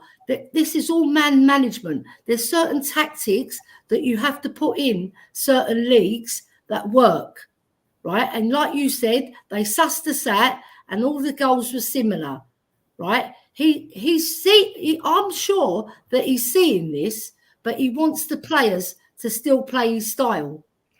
He doesn't want to change it, right? Because he thinks, right, he's thinking back of his mind, I'm going to get the technicians who've got the desire, who've got the discipline, who've got the kudos to play my style. Because at the moment, I haven't. So I'm not going to change it. I'm going to keep it the same. And if we lose, we lose. We're learning. And I'm trying, remember when he said he needs a remote control? I've said this many, many times. He needs that remote control because he needs to put the players in the positions they should be. And they're not disciplined and they're out of position and we're getting caught. Right? So I'm not putting all the blame on Postecoglou for having all those same goals go against us because it's the team's discipline. He didn't want just Van der Ven to be the last defender and having to kill himself and pull his hamstring. I'm sure he did. That wasn't his tactic. His tactic was to be solid at the back, but press high and win the ball high and like high risk, high reward. That's what he's all about. But sometimes, like you said, in the Premiership, you've got to adapt. But I'm sure in his own mind, he doesn't want to adapt because he believes in his style, but he knows that he hasn't got the technicians to execute everything that he wants to do. So in his mind, if he thinks if he changes, that means he's given in to his style and he's given in to the way he wants the club to move forward with his plan and his style. It might come across as stubborn, and I'm not saying you're wrong, Dan, because that's not my place. You've got your opinion. I see it maybe slightly differently, right? Now, let's bring in Adrian, because I'd like to get Adrian's point of view on what we've just been discussing. We need to look at it overall. Angie's first season, finished fifth, loses a World Cup striker. I think he's done fantastic, really, to finish fifth with the squad we got, the injuries he went through and all that. With his tactics, I mean, people pick on individual things. Now, you can say, oh, play on a high line, 2 centre-backs on a high line. But I've been to every home game. I don't see us having 2 centre-backs on the high line all for 90 minutes. I've seen this when we drop into a mid-block and a low block. And also, another important thing to consider, if they think it's so detrimental to the team, now I agree with a lot of what Dan says, right? But if they think it's so detrimental to the team, and it can be, how many goals have we conceded from breakaways this season? Out of all the goals we've conceded, I mean, we never conceded a set piece before Christmas, and out of all the goals we conceded from breakaways, it's less than 10. You see the set pieces one, Adrian? Yeah. That was purely down to one thing and one thing only. Again, do I say opinion or this one? I can basically personally say I think this one is a fact. People sussed our weak spot with that, and that was our goalkeeper was the main weak spot with that. And our goalkeeper has been fantastic, but he does have his downside, same as every player. I mean, in a way, his downside confuses me because he's so loud, so stuck into the game, so much aggression at every player. Get your act together. Yet, as soon as Ben White comes up to him and starts touching him up a bit, he starts twitching. Like, he don't even say go away. He just stands there and takes it. You could also put it down to the players that they got to stick up for him, whatever. But it confuses me with him because the way he stands there and he takes it and pushes it out. That's what you say. Like all trousers and that, we're reversing it. And the good thing is, doesn't match his thing. And the last bit of it quickly, Adrian, is when they sussed that, and then they also sussed out that as all we did was zonal marking, no man marking at all. It was just zonal marking. They all went, we can suss this. And in games like against Arsenal and that, you saw 7 or 8 Spurs players with their zone in the box. There wasn't one Arsenal player there. Where were they? 9 yards behind us. And as soon as the ball got kicked in, bang, they were straight in there. And it took Ange 36 games to notice this, when pretty much we all noticed this after about 15 games. I think in his defence, I think Ange's been working on different things through the season, and that zonal marking thing, he changed it. In the last 2 games, we actually see aggression. I mean, we all had a conversation when I said to you, Dan, on one of your podcasts, I don't know if Ellie was on or whatever, but I said the problem with the team is we lack aggressive players. I said we got too many passive players. If you look at that squad of 25, and we got it's more bloated than that. You're lucky if you can pick 5 to 8 players. Less than a third of them are aggressive. You could say Vicari's shown it recently. You could say Dragosin because he showed it on the far post. You could say Romero, Van der Ven, you doggy. Richarlison. Then you go Richarlison. That's it. In midfield, the reason Bissouma gets pushed off the ball is because he's... Now, I don't mind him getting a yellow card. He had 3 suspensions last year, but not for pulling someone's shirt or diving off a descent. You should be fined for that, right? I mean, this is just rubbish because long term, you're going to pick up the extra cards and face your ban, right? So that's his fault. And he's got to get his act together because he's got next season. Ange will be ruthless with this squad. Mark my words. He's been in with even. I'm hoping so. Even Poch was. I mean, people don't realise Poch in his 5.5 seasons at Spurs to change us into a winning team when we expected Europe every year. Yeah. Whereas before we were praying we'd get Europa League, right? He got rid of 36 players in 5.5 seasons. Went through that club. Ange has done similar when he's gone. Mark my words. And he likes box to box number 8s. This is why I can see the interest in Conor Gallagher rather than going for Gibbs White, who isn't a box to box. But I don't know what we're going to end up with. If we end up with a different style players that come in that don't suit the system he's used this season, I can see him changing things. Or he's going to go all out.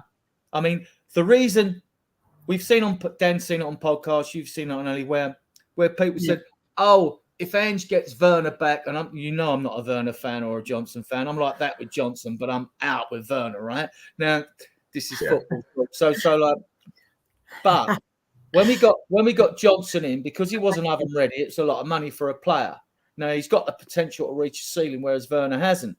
Now when we come round to January, Werner's a good footballer, but he's going to not take us anywhere forward because he doesn't score the required amount of 10 goals I expect from a wide player, right, in a season. And 20 for your middle. They don't score. You could have Messi and Ronaldo and Bale and Waddle, and Ginola on our wings, but if they don't score goals, they're great to watch, right? Yeah. Score goals, we're not going to win jack, right? So when it come round to January, and when opportunist Werner, yes, suits his system. Why? And him and Werner, why? Because they're wide players that have touchline and they're fast, right? That suits his system. He was a Son sort of player, isn't he? He's a poor man's Son, basically. Do you know what?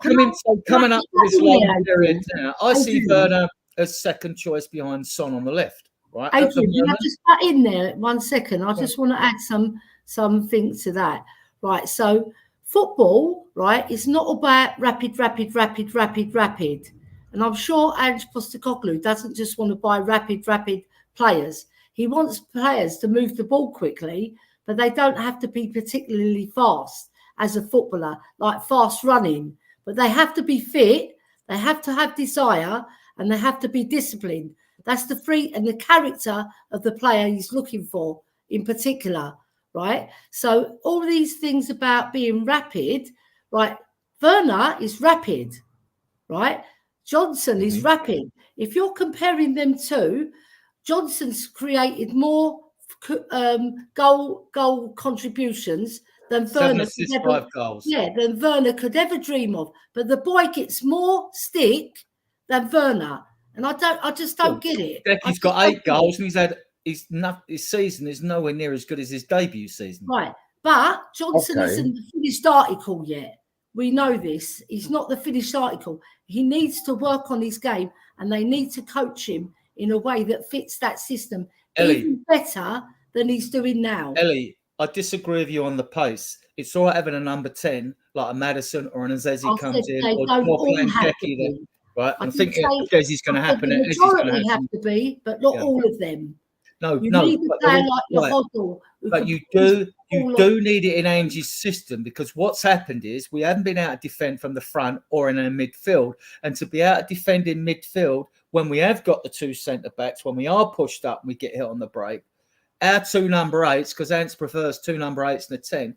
The 10 can be a bit off the pace. We know Bentancur's probably our fastest midfielder. Yeah, and Sar's box to box. So you know them 2 are fine, right? Yeah.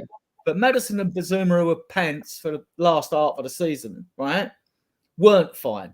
Now, I'd stick with Maddison anyway because he is created and he's going to go through periods where not quite off, but I didn't expect him to drop off as much as he did.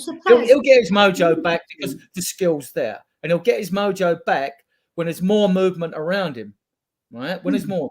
So obviously, Angie's 2 number 8s have got to be able to get up and down the field and share the defensive responsibilities of what a number 6 would do if he doesn't change and get a number 6, right? If he doesn't change. I mean, we don't know. We're in unknown territory what he's going to do, how he's going to set up close season. The friendlies will give us an idea, you know. His first pick will give us an idea. You get an insight to the manager when you look at those 9 on the bench, especially with the 5 that are admitted from the squad, if they're out of favour. My point. So for me, our 2 midfielders, our number 8s, are not getting back to help out, right? Everyone loves to go forward. Okay, I'll get that, but let me land my point, right? I like to because I think I've got a lot of when I played football as well, right? I had in my own team, I had faster players than me, right? They were rapid, but they didn't have the desire or the technique or the discipline that I had, right? And I stood out in the team, right? Now, Maddison, he lost his mojo, didn't he? He hasn't particularly got fast pace, but you need his creativity to be cooking, and you need it to be cooking every single match for us to tick, because we've got no one else in that particular team. That's the thing, the no one else. So you don't always need rapid players. You need a mixture. You need rapid players who can move the ball quickly, but you also need players who can move it quickly, but they're not so rapid, but they add juice to the team because their creativity, their discipline, and their hard work, and and not just their discipline, their desire. Because you can have all the pace in the world, but if you haven't got the desire to help your teammates when you've lost the ball, then you've lost the game. You normally lost the game because you only need 2 or 3 players to drop down, right? And you can lose the game just on that fact. And we've seen it at Spurs. I've seen Basuma caught upfield. I've seen Basuma caught upfield. And I'm going to criticise him now because I've seen him caught upfield when he come back, when the team scored against us. And what happened was Mickey van der Ven had to come back. And it's a no-no splitting your centre-backs at the back. It's an absolute no-no in coaching. That's and right. Mickey van had to come across and cover for him. That's and they cut through our middle and they scored a too easy goal against us. I think you 2 are missing the biggest point. Right. Go on. I think you 2 are missing the biggest point here. Our biggest point, my biggest problem with it, is Angie's style of inverted wing backs. Now, our inverted wing backs are meant to go forward and basically get into a number 10 position. Now, a number 10 position, a playmaker, to be a proper playmaker, you need an area around you. You need space. Yeah, you do. Yeah, to be able to spot that ball that no one else does, to take that direct ball that no one else does. And at times, he's had no bloody space up there because he's had 2 inverted wing backs next to him. Now, I personally feel if Ange would change his system totally in one aspect, like he did for the last 2 games, where I think we looked significantly safer in defence, was have one of them go forward and invert. Not that I even agree with that. I think we're losing the best bit out of both our wing backs, where their strongest bit is overlapping, and we only have one person who can cross the ball regular. Anyone who tells me that Johnson can cross the ball good, well, they haven't watched it properly. He gets 1 good cross out of every 15 attempts. That is not good enough for a winger. Werner can't cross the ball come love nor money unless he drills it. And Son can't do it come love nor money. And Solomon, we just don't really know. So when he played it, someone from the back like where we had forward and cross the ball where we had it going, where Porro was doing his underlapping, and then Van der Ven stayed back, and we moved into a back 3. Now that looked safer. That looked a lot safer and it looked a lot better. Yes, we lost the game, whatever, but I felt we actually looked a lot safer playing that way with 3 at the back, basically. Or you have it during the game, the Van der Ven goes forward, under Doji, whoever's on the left, and then Porro should come back to make it 3 at the back because everyone is so far pushed forward. And where he does it with both of them, and Maddison is standing there, and he's got a player there, a player there, a player there, and a player there. I know. And It confuses one only Paul, 5 really. yards in front of him. Yeah, I think 'cause he's stuck on playing like, that well, where style, the isn't hell he? do I pass this ball? Because everybody is next to him. We are almost too compact up front. And that, I think, is the biggest problem we have at Spurs. Because when they both go forward, we basically do play with 2 centre-backs pushed up. And it comes over. They can't get back quick enough, no matter how fast they are. And it just leaves us in this open position where it was the same goals every game. Get it down that wing or get it down that wing. Why? Because there's nobody there. I would just say But he to gave that, me hope in the fact that he could change it at the end. He gave me a bit of hope that maybe he has seen that. Yeah, I would just say to that is, but players, right? They're ill-disciplined, so they know the inverted. They're all going to be close to one another. So when they get into that inverted position, right? Maddison's quite confused because he's not even used to the system because he got injured, then he came back, and then he's like, "What do I do? What do I do? Like I've got 2 players right by me. I'm supposed to pick out a pass because that's what I've been brought in to do, right?" And he's You've like, got 2 forwards inverting as well. Inverted, right? See, it's clamoured in that area that he needs to have space to play, right? So the poor that is boy. why I think he started coming back more. Yeah, and also when he goes back, the players follow him because they know he's a danger and he can pick out a beautiful pass, even from 80 yards. He can pick out a nice pass because that's Maddison for you. Yeah, Even if it's a 30-yard pass or a 10-yard pass, he's got some cooking to do, hasn't he? And his cooking's been stifled, like you said, because he's like thinking, well, where's your Dogi going? Where's Porro going? Why is he in that position? Then he's they're all within 5 yards of him. He's over. Yeah, his mind's too confused. Yeah, because he hasn't been used to that style. But I'm sure Postecoglou will get it right, and he'll make them do a different. Like they're still going to invert because he likes that system, doesn't he, Dan? But I'm sure. Yeah, I can't stand it, but that's personal opinion. Yeah. He's going to find a way for it to work in the Premiership even more effective than it did. Because when it was cooking, and Maddison. I think another contributing factor is Maddison was marked very heavily and he was chopped down so many times before he could Every even player cook. like that is. Look what happens to Saka. Look what they do to Saka. They do exactly the same thing because he's quite I wouldn't say flimsy player, but he's definitely not physical. And you find most number 10s. But if one thing people noticed is when Kulusevski played it, he didn't get knocked about like that. No, he's a lump. No, he's a unit. He was actually, he is a unit. Exactly, that's what I'm saying. He's a unit. It didn't happen to horses him. for courses, isn't it? Horses for courses. Tell you what I've noticed recently, right? Well, so I did notice an improvement in Basuma and Maddison in the last few games, and signs of Bentancur getting his proper mojo back as well. Yeah, but what affects the team, in my opinion, is the fact that when Maddison comes deep. Back in the 80s, our dealers said, first player I look for, now he'd be our Maddison, would be Hoddle.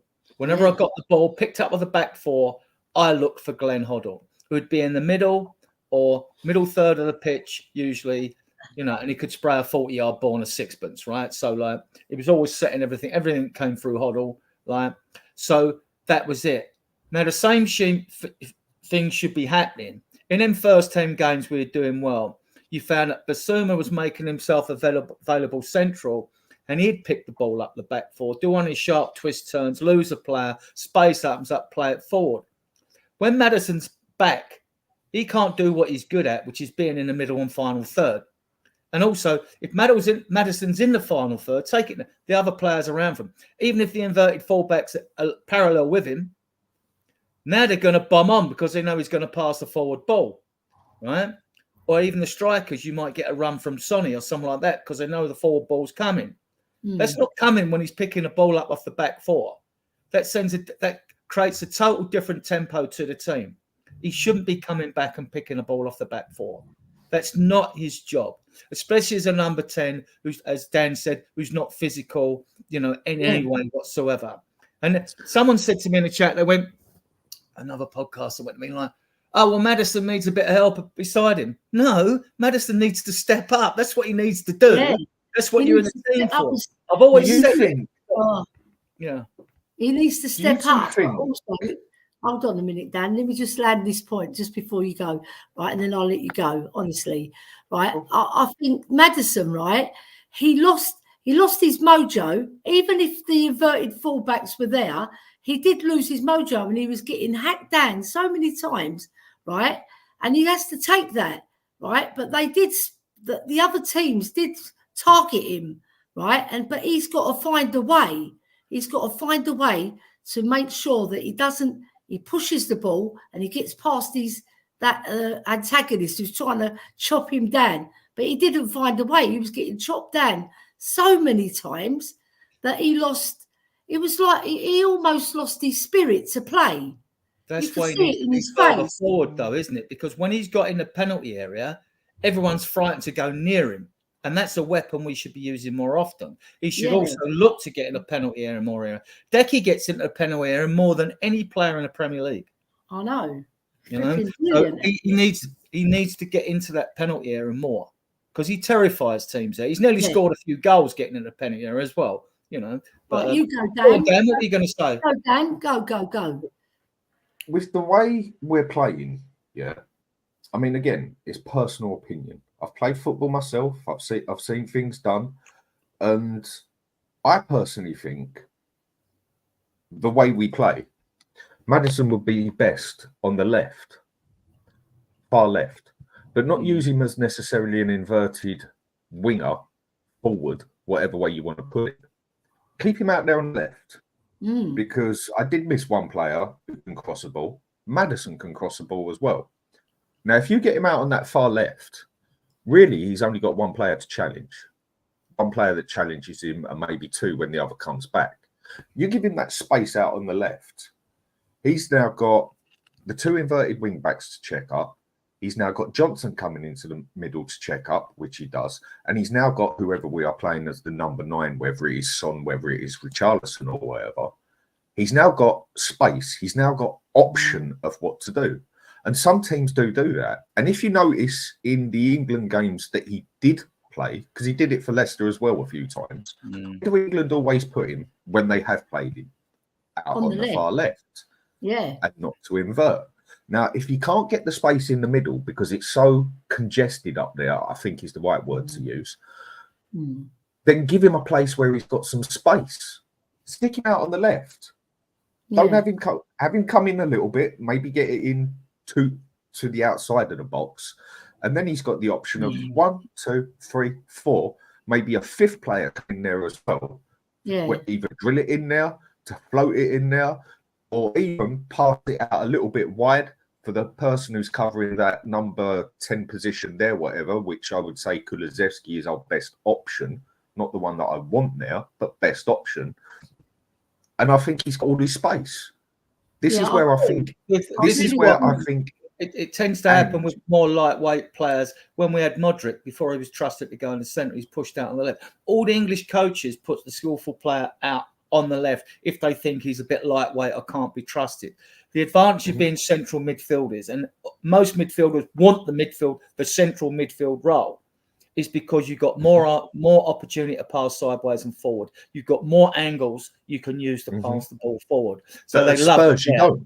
It may well work better with Maddison on the left. I mean, I at the moment, I think he's given a free role against in the game before Sheffield, was that Liverpool? I can't remember which game it was. He was given more of a sort of Bobby Firmino role, more of a false nine, because we played two wingers and Maddison. We didn't play a number 9 as such, right? And that worked quite well. But against Sheffield, it worked well with Decky playing as a number 10 now, or a false 9 or whatever. Now, I'm not saying, and Decky can finish, right? So I'm not sure that he gets more angles to shoot at the goal when it's more central. So he would get his share of goals there, Decky. Is it a solution as a number 10? Not if we get an Eze in, because I just think Eze's got that more. He's got that more slippery. He's more slippery, and it's not that he hasn't got the guile. He hasn't got the physique of Decky and all that, but he's just more quick-footed, you'd say, probably, and like more tricky. So you would play Eze there instead of Maddison.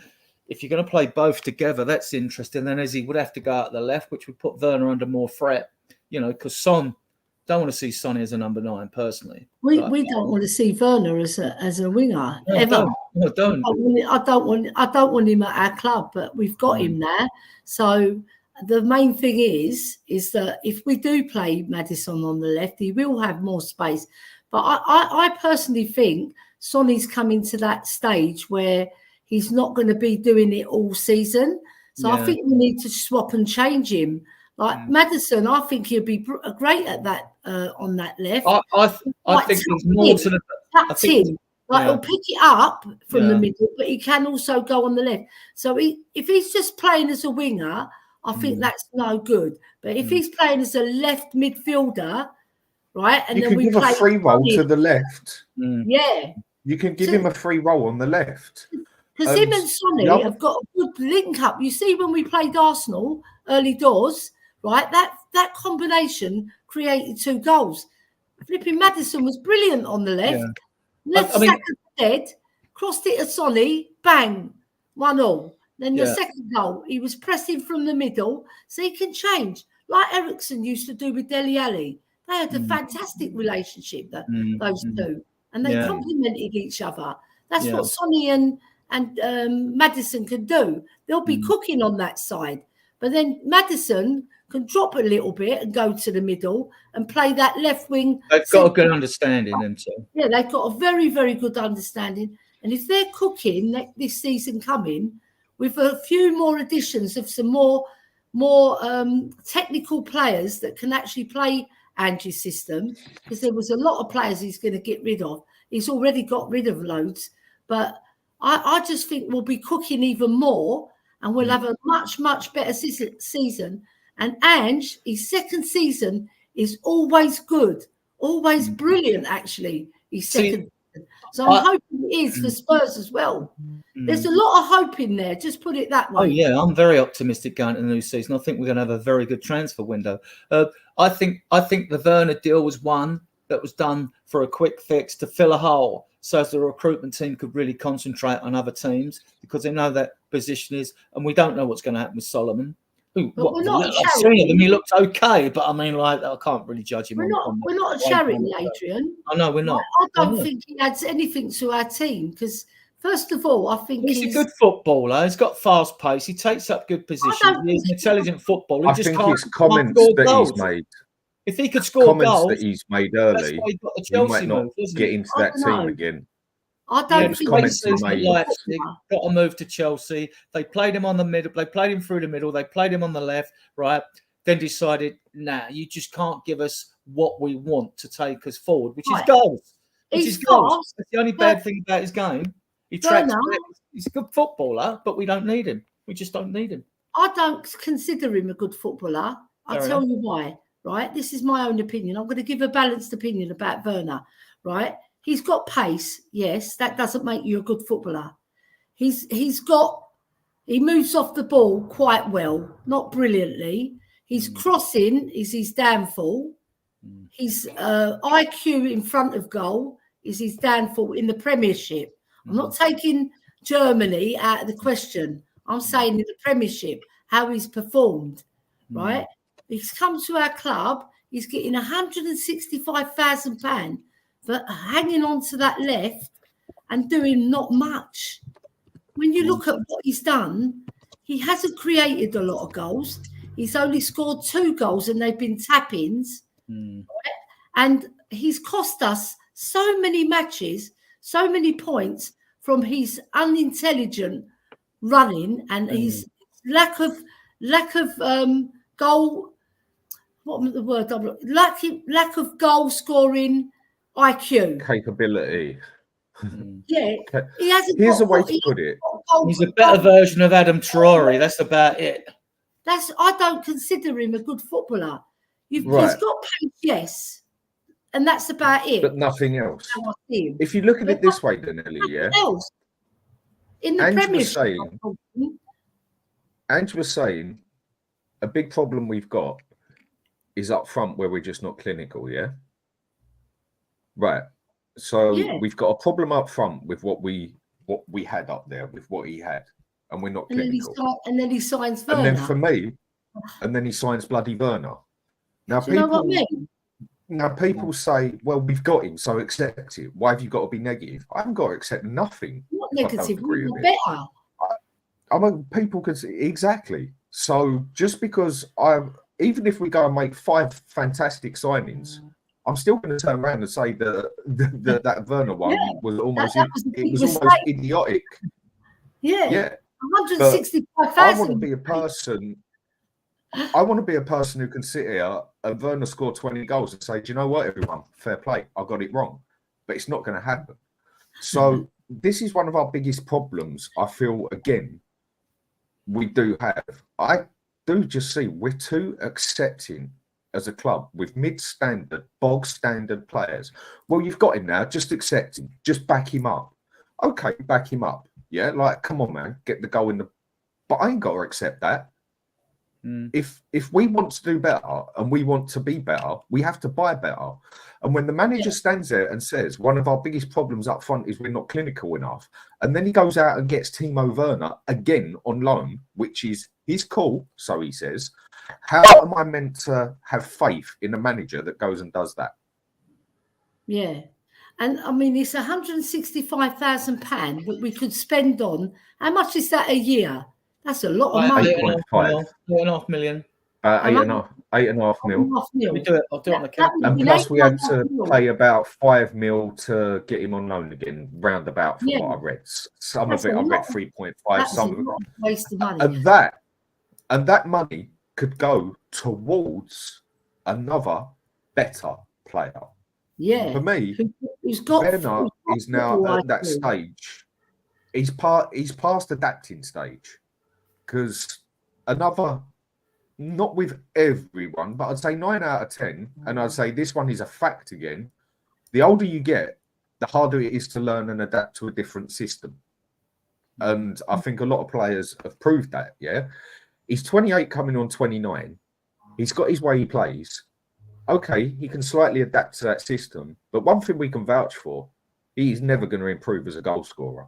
No, he's not. And there's times where Ange's system... This is where I feel Ange overall is not going to work in the Premiership unless you're happy with a 4th place. He might get us a cup. I can see that, yeah. But this Premiership just see him as an impact sub to come on when the other team have got tired legs. Because a lot of our goals this season. How's he going to impact if he can't score? Well, no, I don't mean it like that. I mean just with his pace, because even this season, and I'm not defending Werner, I'm not a fan. I don't want him at the club, right? But what I'm saying is, if you notice, no matter, even though our front three's been pants all season, as our midfield has as well, for the last 28 games after the first 10, right? Even though they've been pants, what we have done against Sheffield United, against Liverpool, you know, we've scored a lot of late goals that have turned games around in the last 10 minutes. And that is because we're fitter again, and we're faster than these other teams. Or Ange brings on fast wingers, right? He brings them on with, well, it's anything from, 15 minutes to go or whatever, to run the defenders ragged, who now can't keep up with them because they're out of puff, like, you know what I mean? So whose legs are going. So that but they can run them ragged all they want, Adrian. When they can't get it in the back of the net, come love nor money, like Johnson and Werner. Okay, Johnson scored a couple of goals, but every single one of them was attacking off the line. Look, if I agree with you, Ange's way. Johnson done much better than Werner. With Ange's system, With Ange's system, the Premiership is too good for Ange. The Premiership is too good for his system to play out and out that way every game. There's, whether people like to admit it or not, he's been at Celtic. He's been at Celtic. Well bloody done, mate. He done the treble, but whether people like to say it or not, and people say, oh, Celtic are a big team and that, load of crap. Scottish League, them two teams, Rangers and Celtic, would be mid-table at best in the Premiership. And that's if they're at their luckiest, yeah? He didn't have no fight there. He's in the Premiership now. He's in the biggest league out there at this moment in time. And sometimes with his style of play, he's going to have to go to the old Kevin Keegan style, which he did try to, of, right, we just can't do this because other teams have just got too much power on us. You score 3, we score 4. And we haven't got that capability to do that either. This, again, is where I say he has to adapt to certain games. Not change the whole system, but he has to adapt to certain games. When you know that biggest trouble is going to be coming down that left-hand side, that biggest threat, Saka, yeah? Example. You adapt your game the way I see it of, right, my left wing back, you're playing inverted, whatever, come back a little bit more. Everybody knew, everybody, Spurs fans, Newcastle fans, Arsenal fans, Chelsea fans, name it, every player, basically supporter on this planet knew exactly what was going to happen and exactly how Saka was going to score. Lo and behold, right. And if you can see it, Ellie, and you can see it, Adrian, and so can everyone else. Now, is my manager stubborn? Is he naive, or is he just thick? I don't think he's thick. I do think he's stubborn. Naive here and he hasn't got the squad he wants. Because if we'd scored half our Adrian, hang on. But if he'd have gone and done what he did against City, a team that the game didn't mean as much. I mean, he was silly enough to go and put bloody Chicken Royale against Mohamed Salah. And again, we all knew what was going to happen. Are you telling me he could not see that? Yeah, there's certain things. That's the frustration. Yeah, of course. And you're right to be frustrated, Dan, because we can all see it. Why can't he see it? Right? You don't exactly. There's certain things that you do. Like my player, Højbjerg, right? You don't play him from the start. You don't, because he doesn't suit the system. He can't move the ball quickly. He's not a particularly fast runner. But what he'll do later on in the game, he brings experience, right? He brings this, that, and the other to the game, and we can win the game that way. There's other players that he's, like Adrian alluded to, that he brings on later on in the game, and you said just now, he brings on Johnson, he brings on Werner, because they're speed merchants. But what are they going to add? What are they going to add? Are they going to add goals? We need 2 better players in those positions so that we can cook.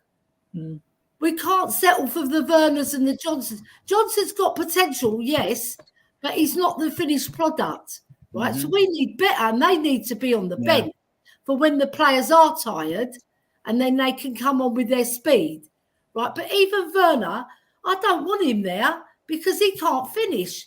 At least Johnson scored, I think, 7 goals, 5 goals and 7 assists or something similar to that, right? I haven't got the stats because I'm not a stats person as most people. I'm not too worried about Werner. I think he's going to be on the bench most of the time because as he comes in on the left-hand side, he's going to try and play Maddison together and all that. I don't want him anywhere near the club because he's not good enough. I don't think he's going to be used as a sub player. What you said about Werner and all that. Levy don't play 165k for a sub player. It don't happen. Well, we'll see. Dan. He's going to be used more than people might realise. Do you imagine Conte signing a player, giving him a you got Europa League and then wanting him in his first team? 2 cup games minimum. That's 48 Europa League games. That's 48 games. So you can have pairs of players, centre backs and all, can play 20. This is without injuries and suspensions. Can play 24 games each. But I'm agreeing with you with Werner and Johnson. I'm like that with Johnson. I'm out with Werner, right? I'm So, like that with Johnson as well. Give him a chance. So yeah, because he's young.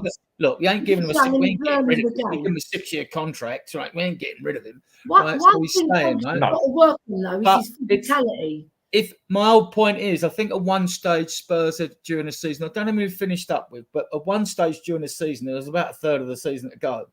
We'd missed something like 35 big chances in games.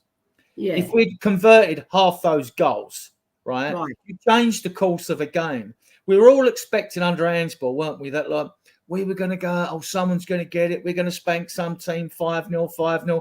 It never happened. The only time, and Burnley 5-2 away, Newcastle 4-1 at home, and Villa 4-0 away, right? No. But it never happened. It never really kicked in and happened. And like I thought, we're going to bang a team. Mind you, I'm positive anyway, so I always think they're going to win. But I mean, it never happened. And Werner and Johnson had two of the worst accuracy in the Premiership. Yeah. They're shit finishes, right? So you go. So how can you have crap finishers in a game when you're playing a game so pressed up, so far pressed up front? We convert those big chances. Score the early goals. Not fourth. We finished third. Because I think Liverpool took one look at his top squad and thought, I'm retiring now. I'm getting out of here because I don't like the look of my squad. He don't like the look of Darwin Núñez and there's other players there. They got some good youngsters and all that, but even they're well off the pace of Arsenal, Man City now, Liverpool, and I don't think they've got the money to fix. And they haven't got the money to fix things. And I think he's gone, bye, I'm going, right? And I think he see the signs. Klopp, he's a clever manager. Yeah, but if you go back, when Alex Ferguson walked out, basically. Yeah. He had an aging side and won the league at Ferguson. Then he thought, I can't get any more out there. I can't squeeze any more juice out of this lemon. I'm going. You know what I mean? I agree. Adrian, I'll caveat that. I'll tell you why. Right? Liverpool were cooking. They were cooking. Then they got their injuries. That League Cup final where they played the kids and they actually got it over the line because those kids were being drilled by Van Dijk, sorry. And I nearly said Van der Vaart there, Van Dijk, right? And then they had so many injuries to key players, right? And then they lost the track and then they couldn't claw it back. And then Arsenal just steamrolled them. But Arsenal they were never above Liverpool, hardly ever. It was always Liverpool, always front runners.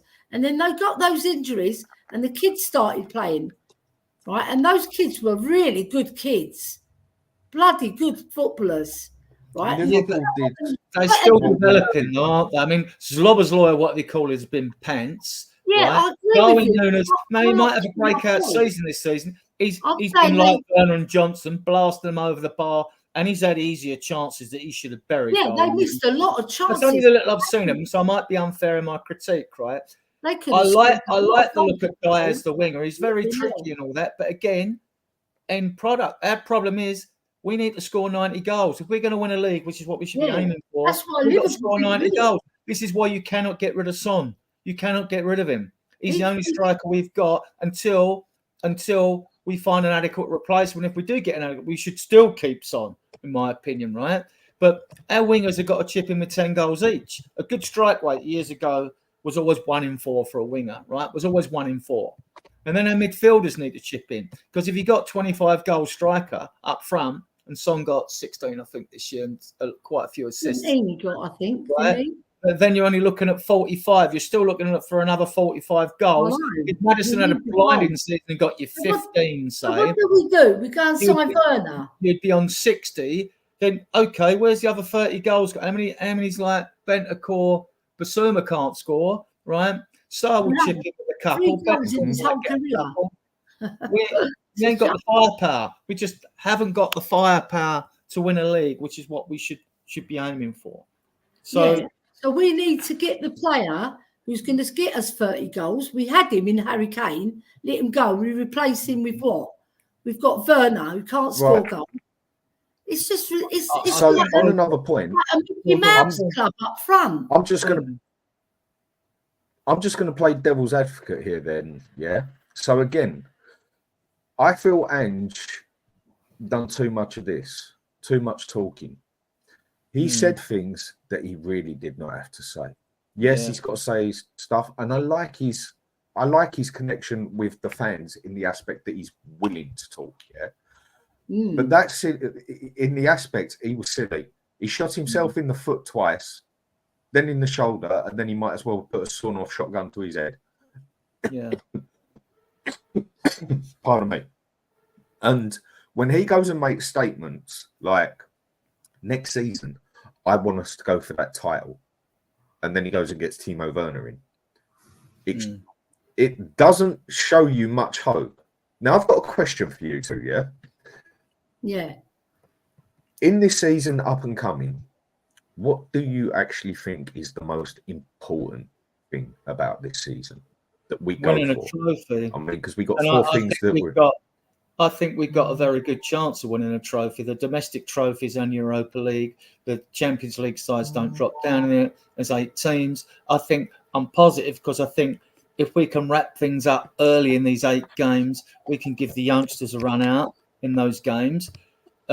With the domestic cups, you can't do it so much because like they're one-off games, whereas the Europa League isn't. So we need to really go for this. So I think we should really go for the Europa League first and foremost. One, I like the trophy, we won it twice. Exactly. Right? And because it will allow you, because you're on a league team, and the Swiss model now, it's the same for the Champions League. You're going to play 8 games. There's groups drawn. You're going to play 8 games, but you're going to play against 8 different teams, which is interesting. And I like the idea. But so you're going to be drawn. So you're going to play 4 of those teams at home and 4 away.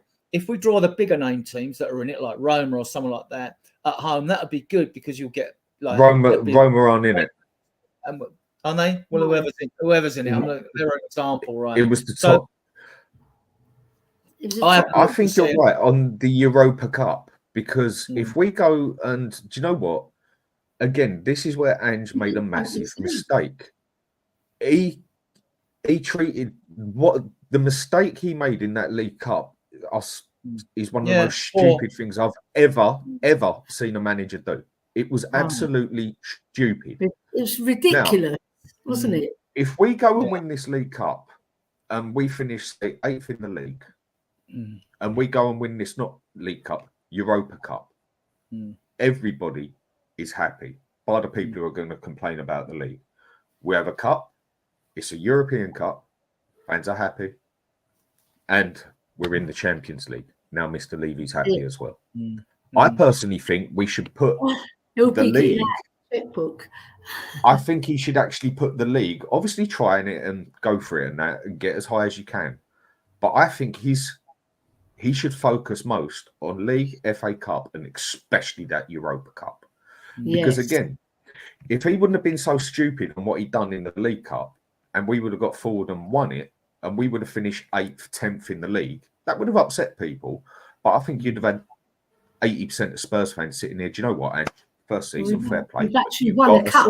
Yeah, I mean, look, we know we can forget about the FA Cup because the draw for that doesn't come till January anyway for the 6th round, right? So we can forget that. So we know that early into the season you're going to play the first League Cup game, and then the European games are February, isn't it? We play. Right? So that should be the focus, right?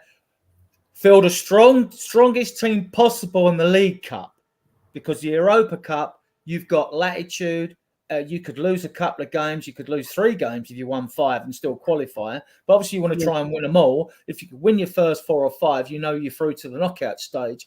That gives you a great opportunity to blood youngsters. You know, and like it just gives you so much you can do, so many more options. You know, so So that's I want.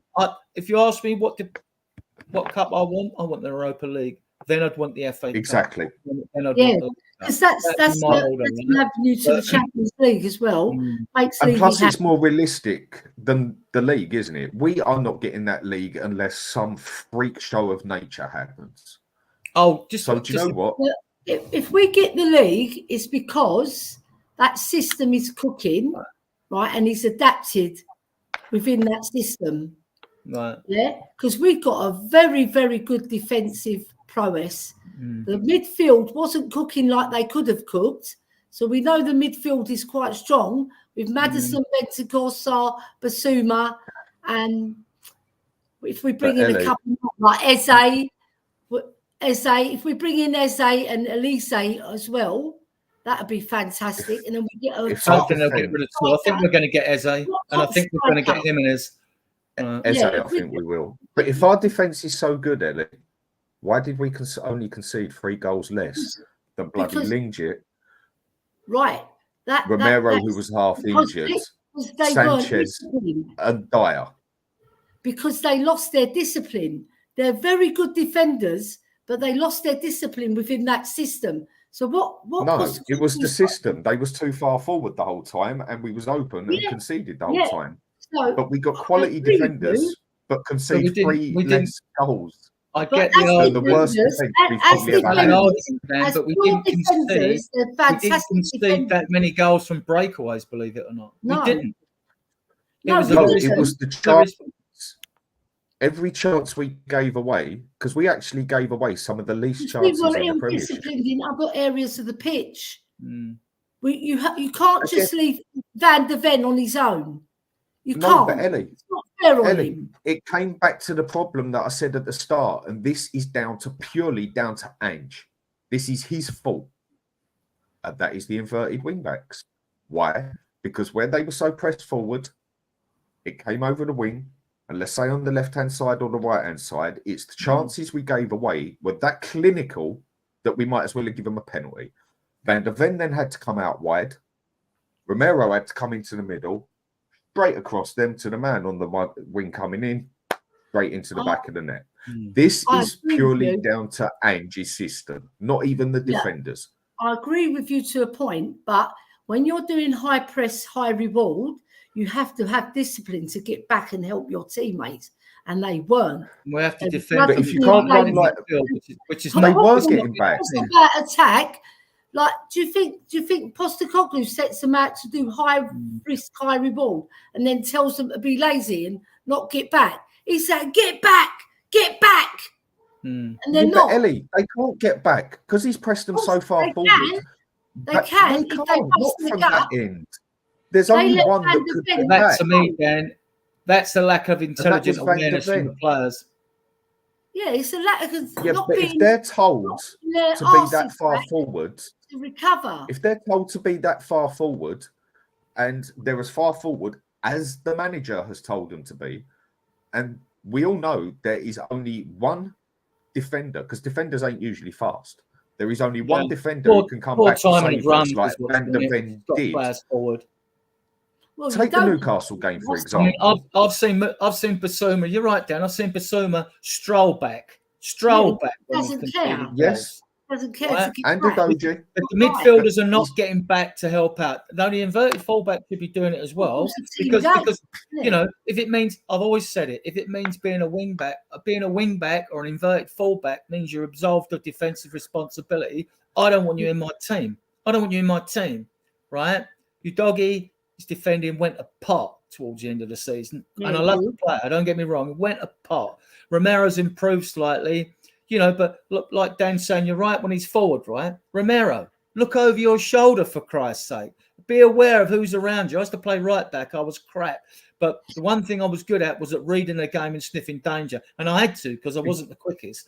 I had what you call I had deceptive. I was slower than you thought I was, right? You know what I mean? I had deceptive. You can't be in two places at the same time. You can't do it. That's why you got to time your run.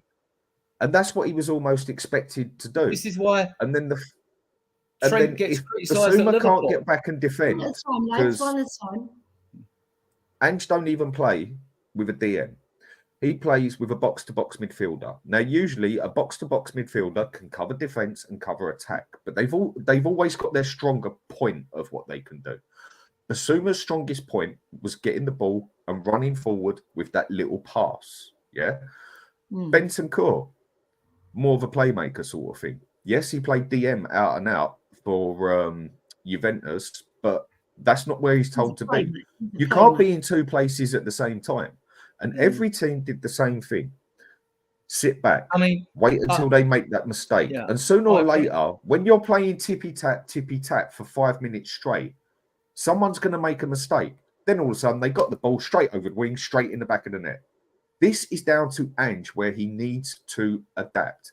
He's never, ever going to get the players that he needs to play the exact way he wants, because to play this way, you need world-class players like City. Yeah. And we're never going to get it.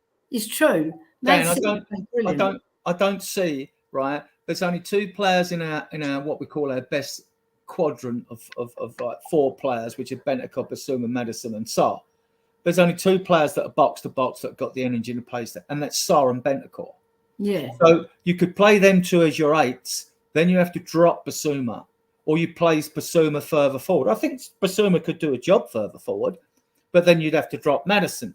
But if we get his in, the whole picture changes anyway, right? We see if Ange is going to willing to change the system. He did. When I spoke to a few Celtic fans, they said, yeah, he did. Like, I've seen him tweak things. I mean, like I say, I see him play Decky up as the 10. We see him play Maddison as a 10. We see him take the inverted fullbacks off against Liverpool. We've seen him juggle with his substitutions at half-time, give subs a half hour and all that. But then he's coming to justify criticism of making substitution. It might have been to take the pace out of the game in the last 10 minutes. He's been rightly criticised for the team he fielded against Fulham, and he's being criticised for playing this system. And there's justification in that criticism, in that critique. There's justification because we want to see more. I trust him. I'm going to back him all next season because I'm not going to bin another manager. Well, for me, it doesn't. My opinion doesn't really count for anything, but it's just expressing it on a podcast. But for me, in Ange, I trust. In Ange, I'm backing him all next season, not into Christmas, because he needs this transfer window in January, as far as I'm concerned. And we won't have the injuries we had after 10 games this season and the suspensions. Like Basuma suspended 3 times. That's not good enough, mate. It's not good enough. Especially the way you did it against the silly yellow cards he picked up and gets sent off for diving and things like that. Romero, different now. You see, the one thing about the high press which suits him, one, it suits VDV obviously, and Romero is when you're playing a low block under Conte and Mourinho, you've got to make a lot of last-ditch tackles because you're defending for most of the game. So you're going to look, law of averages, you're going to pick up more bookings. But because Romero reads the game so well, and Van der Ven's got that extra pace, and Romero's no slouch. He's no slouch, right? It means that you find all teams playing the same way when they set up. You see it in every game. They all play narrow to stop teams playing through the middle because it's the quickest way to goal. And you'll always find one tranche of the pitch open. There's always loads of space down one wing. Always. In every Premier League game you say. That's how robotic football's become, in my opinion, right? It's become robotic, right? So what happens is when they do hit the ball into that space and run onto it for a counter-attack, Romero reads the game so well and so does VDV, they get back and clear the ball. So whereas in previous games under a different system, Romero, VDV might have picked up more bookings and got more suspensions because VDV, this system suits him so well in a low block, you never know. He might have made a lot of rash tackles and picked up a lot of bookings, right? So he's got no hamstring left. Well, yeah, that's true. That could or could not happen. Another question for both of you then, yeah? I think out of everything last season, yeah? I mean, again, you can be called negative all you want, yeah? But you've got to pick out the bad points. You can't just sit there and speak like everything's hunky-dory. And you've got to pick out both sides. And for me, I feel you've got to pick out the negative sides more than the positive sides. Because what do you do when there's a problem? You accept there's a problem and you fix that bloody problem. But if you're only looking at a positive side and you ignore the negative sides, it's not going to stop. You can't just put a problem under the pillar. So people call people negative all they bloody want, yeah? But if you don't pick out the problem, it ain't going nowhere fast. And one of the things, I would say this was the thing that frustrated me most about last season. And again, it's going back to Ange tactics. It might make me sound negative, but these are things that are problems that I want fixed. Why the hell did we take more chances with passes in front of our own bloody goal than in front of the other one? Our own goal, we'd have a player there with Vicario in the middle. 3 players are theirs, one in the middle where there's nobody there, covering the side coming out, and with the goalkeeper there, and we're going to the point where Van der Ven gets the ball, and he's almost like, "What do you want me to bloody do with this ball? I've got 2 men at me here." And Romero the same, and Vicario standing there, and he's almost got 2 people. I agree with what you're saying. But up the other end of the pitch, as all we did was tap, tap, tap, tap, tap, tap, waiting for that chance. But the other team is just sitting there thinking, you keep playing tippy-tappy for 5 minutes, you will make a loose ball, and we will get it, and we will open it. Yeah. Why? And this, again, is down to the manager's tactics. It's not the players on that one. Yes, they make the mistake in the past. Yeah. But why do we take more chances in front of our own bloody goal? It can be a nervous watching it at the stadium myself, seeing that when it's slow and all that. But the reason they do it is actually, when you look at the coaching maths behind it, right? It is good to play that because you're keeping possession. Remember the game when Højbjerg just hoofed the ball forward and Ange was screaming at him from the defense? That was Shakhtar's Ines. Sometimes when now what I'm trying to say is, right, the percentages are down. We could concede a goal, right, doing that. And it looks dodgy at times. And sometimes you think, oh, we were squeaky. They were lucky to get away with that, right? And I agree, right? But how many goals do teams actually concede like that? If you're only going to concede 1 goal a season doing something stupid like that, right, then you're going to stick with that system because it means you're keeping possession of the ball rather than just hoofing it upfield to no one in particular. So there's that old saying in the book, Adrian. Yeah, I know. When in doubt, kick it out. Yeah, so don't call that Højbjerg for booting it, because do you know what? Sometimes a good old hoof into Rose Z can work, you know. But I want to go on that because I've got my opinion as well as you lads, right? So, like I said, right, you have to have discipline and desire in a football club, right, in a team. Right, you've got to play for one another. You've got to know each other's strengths. You've got to know each other's weaknesses. Now, everybody knows that Basuma's a bit lazy in midfield. That is why the Germans were so good for so long, because you could put a blindfold on them, spin them 10 times, and they still do what everybody wants. Sorry, yeah, they do. They were so good. They were so drilled and so knew each other's game inside out.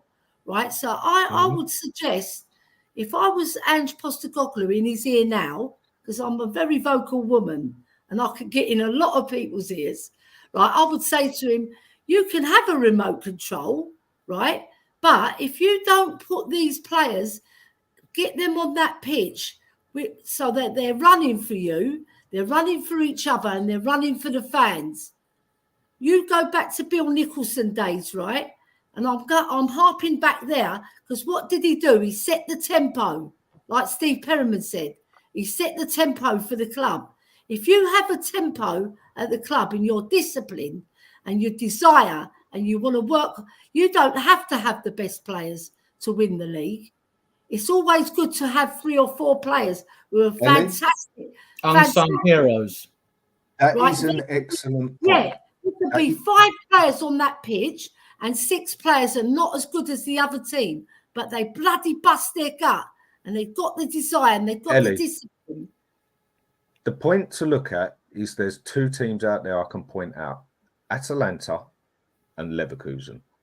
Leverkusen did not have a better team than Bayern Munich, player for player, or even Dortmund, player for player. They had a couple of players better. But these are 2 teams, like Birmingham was as well, at one point, where they played every player to their best, what they were good at. And every player knew what every other player was doing. And this is how you can make a very average team look bloody good. Very good. Ryan Clough did it. And, you know, you can get... He said, I've got the best. You can get 11 average players on there. But if everybody is playing to their full capability, like of their favourite position and what they are good at, and everybody knows what everyone is doing. Now, here's again points I'll make with Ange. Again, it sounds negative, but this is things that need to be sorted. Porro is not being played to his full ability. to his best bit. And his best bit, he is not a right back, he is a wing back. I mean, personally, I'd love to see him as a winger. Like I've always said, Trent Alexander would be better as a winger, yeah? So we're not playing him to his full potential. Udogie is not an inverted forward. He's a wing back. Defensive is his weakest part of his game, but he's good enough at defending. Kulusevski, I told everybody this 11 months ago, and it took about 6 months in for people to agree with me. Yeah. He's not a winger. Juventus noticed it. He's either a false nine or an attacking midfield target man. And when he played with Ronaldo in that style of play, Ronaldo could not big that man up enough. Because what you can do with Kulusevski, his strongest point to me is playing back to goal. Playing back to goal. Hold the ball. Then you can have the others come past you, tap it either side to whoever's running onto it and go straight in and steam it, yeah? Like Kane actually did for Son a few times. But Kane had an excellent pass on him, yeah? We are not playing certain players that we've got to what they are best at. Another one, Basuma. How many times did we see him control games at Birmingham? Brighton, sorry. Why? Yeah. Because they played him to his full capability, to what he is best at. And I can name about 4 players on that team, maybe even 5, that don't actually get played to the way they're best at playing. So how are you ever going to get the best out of a team when you're playing top players you've got that they're not actually taught to play to their full capability? And that is another thing. Yeah. Magical point. Because you understand the game and you understand each player's. So why isn't our manager doing it? Because he's gonna. And I admire him for it, and I think he should stick to his footballing philosophy. I mean, I know we could play with a back 5. Look, whatever happens, I hope Ange has a long future at Spurs because that means we will have been successful. But whatever happens, we know that the way this squad is growing and evolving, that any other manager could come in with a squad if the one he's going to, when Ange finally goes, whoever inherits the Spurs squad at that time, that squad will be so versatile and adaptable to play multiple systems. So it won't be a question of, a new manager got to come in and change things, because you could change to a back 5 straight away now. You could change to a 4-3-3 now, and you could stick with Ange's philosophy. We need to see what he intends to do. I mean, we've heard that from he did change things, blah, blah, blah. He has said in one press conference, he has contradicted himself. I don't believe he's lied to the fans. I just think he just contradicts himself because he can't remember what he said before, right? Because to be a liar, you've got to have a good memory, right? So 61 and I forget things. Very true. I think he's going to stick to this system. I think, and if he's prepared to die on the hill with the system, that's his choice. I mean, I like the football I've seen this season. You know, I've looked forward to going to the stadium more. Right, because I think we've watched, it's all right when I know a lot of fans don't mind if you played a low block and you won the league. Well, that'd shoot my argument to pieces, right? But I've been bred on good football, and I'm a bit of a purist and a romantic in that way. That's what I want to see. I want to be entertained and to win, and I want us to win in style. So that's just me. I mean, my opinion. Others have different opinions. That's fine. We're going to get nearer to the winning philosophy, I believe, if what Dan made is a very, very good point. Players out of position, they're not happy. They're not playing where they can show their full potential, and they get frustrated. And we've seen it this season. It's not always Ange's fault. It's because he wants to see if they can work in that system. Now he's seen it. It's not his fault. No, but now he's seen it, Dan. He has to change. Put those players where they're best suited. Like Basuma, we know he's brilliant at bringing the ball forward and driving through. But he's not going to do it. He's not going to do it. He has to do it because if he doesn't, we know that we're going to have a lot of unhappy players. There will be changes. And we know there's going to be changes because we know we're going to get at least 4 players in this transfer window. Now, I think 2 of them be Eze and Jimenez, right? I don't know who the others will be. I don't actually think it's so urgent. I don't know what Dan thinks, that we should go and get a centre back if we feel we need to fill a hole at right back or left back, because we've got three good centre backs. I'd like Calafiori or Buguino from Torino, right? Wouldn't mind either. I prefer Calafiori because he's left-footed, right? Yeah, Ashley Phillips, right? Because he's left-footed. But as we've got Phillips and Dorrington, I've watched Dorrington play, and he brings the ball into midfield like a number 8, right? He's really good on the ball, left-footed, right? Him up. And like, so I'm thinking to myself, well, all right, I'd take a left-footed centre back unless someone's really good, bring him in. But if not, I mean, I'd love to get Cambiasso at Juve because he can play on the left and right, rather than like people talk about Carl. See, we're being linked with players that are academy trained, homegrown, and the difference between a homegrown, you have to have 8 for the Premier League, homegrown. You can buy them in, it doesn't matter. But for Europe, 4 of those players have to be academy trained, homegrown. We got 6, but we know they're going. You've got Tanganga and Sessegnon are probably going, right?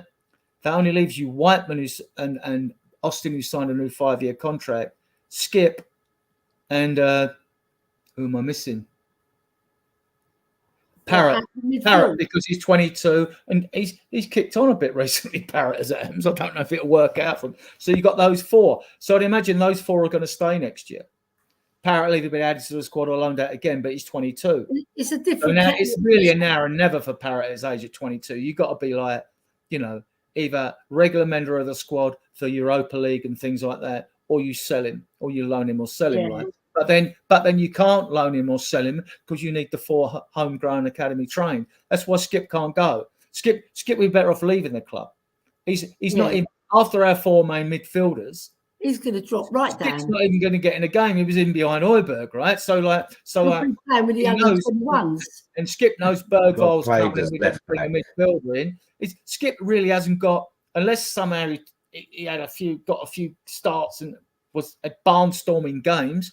Skip must know like his days are virtually numbered. He's only being kept because we need to keep him because he's academy homegrown, not just homegrown. So it's a shame they have this rule because I think you should just. I don't know. I just think it's quite prejudiced. No, I like the rule. It's a needed rule. It's needed. I know, but I just find it like it doesn't matter what nationality. Just be able to play. Just a little bit off topic point, but you two will be. You've got to look at the international team. You've got to look at the international team. Not getting the chance. Right, yeah. Before I forget, just a little off topic point for you two. What you'll be interested tomorrow, and you want to do podcast is tomorrow is the Spurs AGM, right? Yeah. So there'll be question and answers at the AGM. So I'm predicting a meltdown anyway, right? So just so as you know, because Dan will probably want to do a show and everyone if they know if they're informed. With what you said about the English player thing, I personally think there should be a bigger rule. I think there should be at least 2 to 3 English players on that pitch at any time. The reason I believe in this is because they're good enough. In that aspect, then the team needs to do better on the youth academy and get better English players. The reason I believe in this is because it would do wonders for our international team. Yeah. Well, I believe there should be at least 2 English players in every squad, on every team on that pitch at any time. And that is purely for the international reason for me. I'll get your point. Yeah. I believe that's all it is. It's an international thing. I've banged on about this in other podcasts when they said there's no pathway for the academy players. There will be, because exactly what you agree with, that will happen. Now, it will slightly happen in these 5 pre-season games we've got. We're away at Hearts, QPR, and we've got 2 games against Munich, 1 at home, 1 in Korea, and we've got the game against Kobe away in Japan, haven't we, right? We know the Korea and the Kobe games are money spinners, don't we? We know that. We know the cynical view on those, right? We all have the cynical view on those, right? Traveling and all that, right? But the reason the pathway will be created for the academy player is because of that rule. As we've got Whiteman, Austin, say, Skip, and say Parrott stay, right? We know that Skip and Parrott We don't know what their futures are. They'll both have good careers, right? But probably won't be at Spurs, right? Unless Parrott comes in Europa League and scores loads of goals, does a Kane, who didn't impress when he was out on all his loans, right? So unless that happens, right? So then with Whiteman and Austin, we got Josh Keeley and Gunter. They're both very good guys. Gunter's been brilliant for the under-21s. So like what I've seen of him. So you know that once we get below that level, which may be next season or the end of the season after, and bear in mind that Tyrosol and all that, those that have been pro to the under-21s, they're 18 years of old. They're only 18. You can't loan a player out till he's 18. Marky Moore can't be loaned out because he's 17 in July. 17 in July. So, I mean, so there will be a pathway. There will be a natural pathway for academy players. It will happen because of that rule. That's why I like that rule. Yeah. So, well, I was saying, the other thing is, I would like to see Spurs and clubs have a rule, which Dan half alluded to, on the fact that in our match day squad, right, you've got 11 players on the pitch. You've got 9 substitutes. You can use 5, 6 of them if you get a concussion sub. That's 17 players, right? That leaves you 3 extra places for players. I would have a rule at Spurs, so as it doesn't upset existing squad members. Oh, what's the kids getting on a bench before me and all that? I'd have a rule that 2 academy players have to be on the bench for every game. If Wayne Burnett don't need them, obviously, but I'm sure you could pick 2 he's not, because they won't just have 11 academy players for that team, right? There's lots of other players that play in that team. And I'd have a rule that 2 have to be on the bench all the time. Give them the experience, rotate them, get the experience of the match day feeling and all that, right? And then we see. That's it. But then what I think, right, is obviously the England team has to be really good, right? And all the best players out of that academy, they have to do it on merit, right? They're in the team on merit, not just because they're English, not because they're in Germany and they're German, not because they're in Spain and they're Spanish. Every country has to say, right, if you're good enough, you're going to be on that bench. If you're good enough, you're in the starting 11. Not because you're English or German or Spanish. That's how I see it. Because in a workplace, right, I'm a Greek lady, right? I work in a place, right? I'm not getting the place in the Greek company because I'm Greek.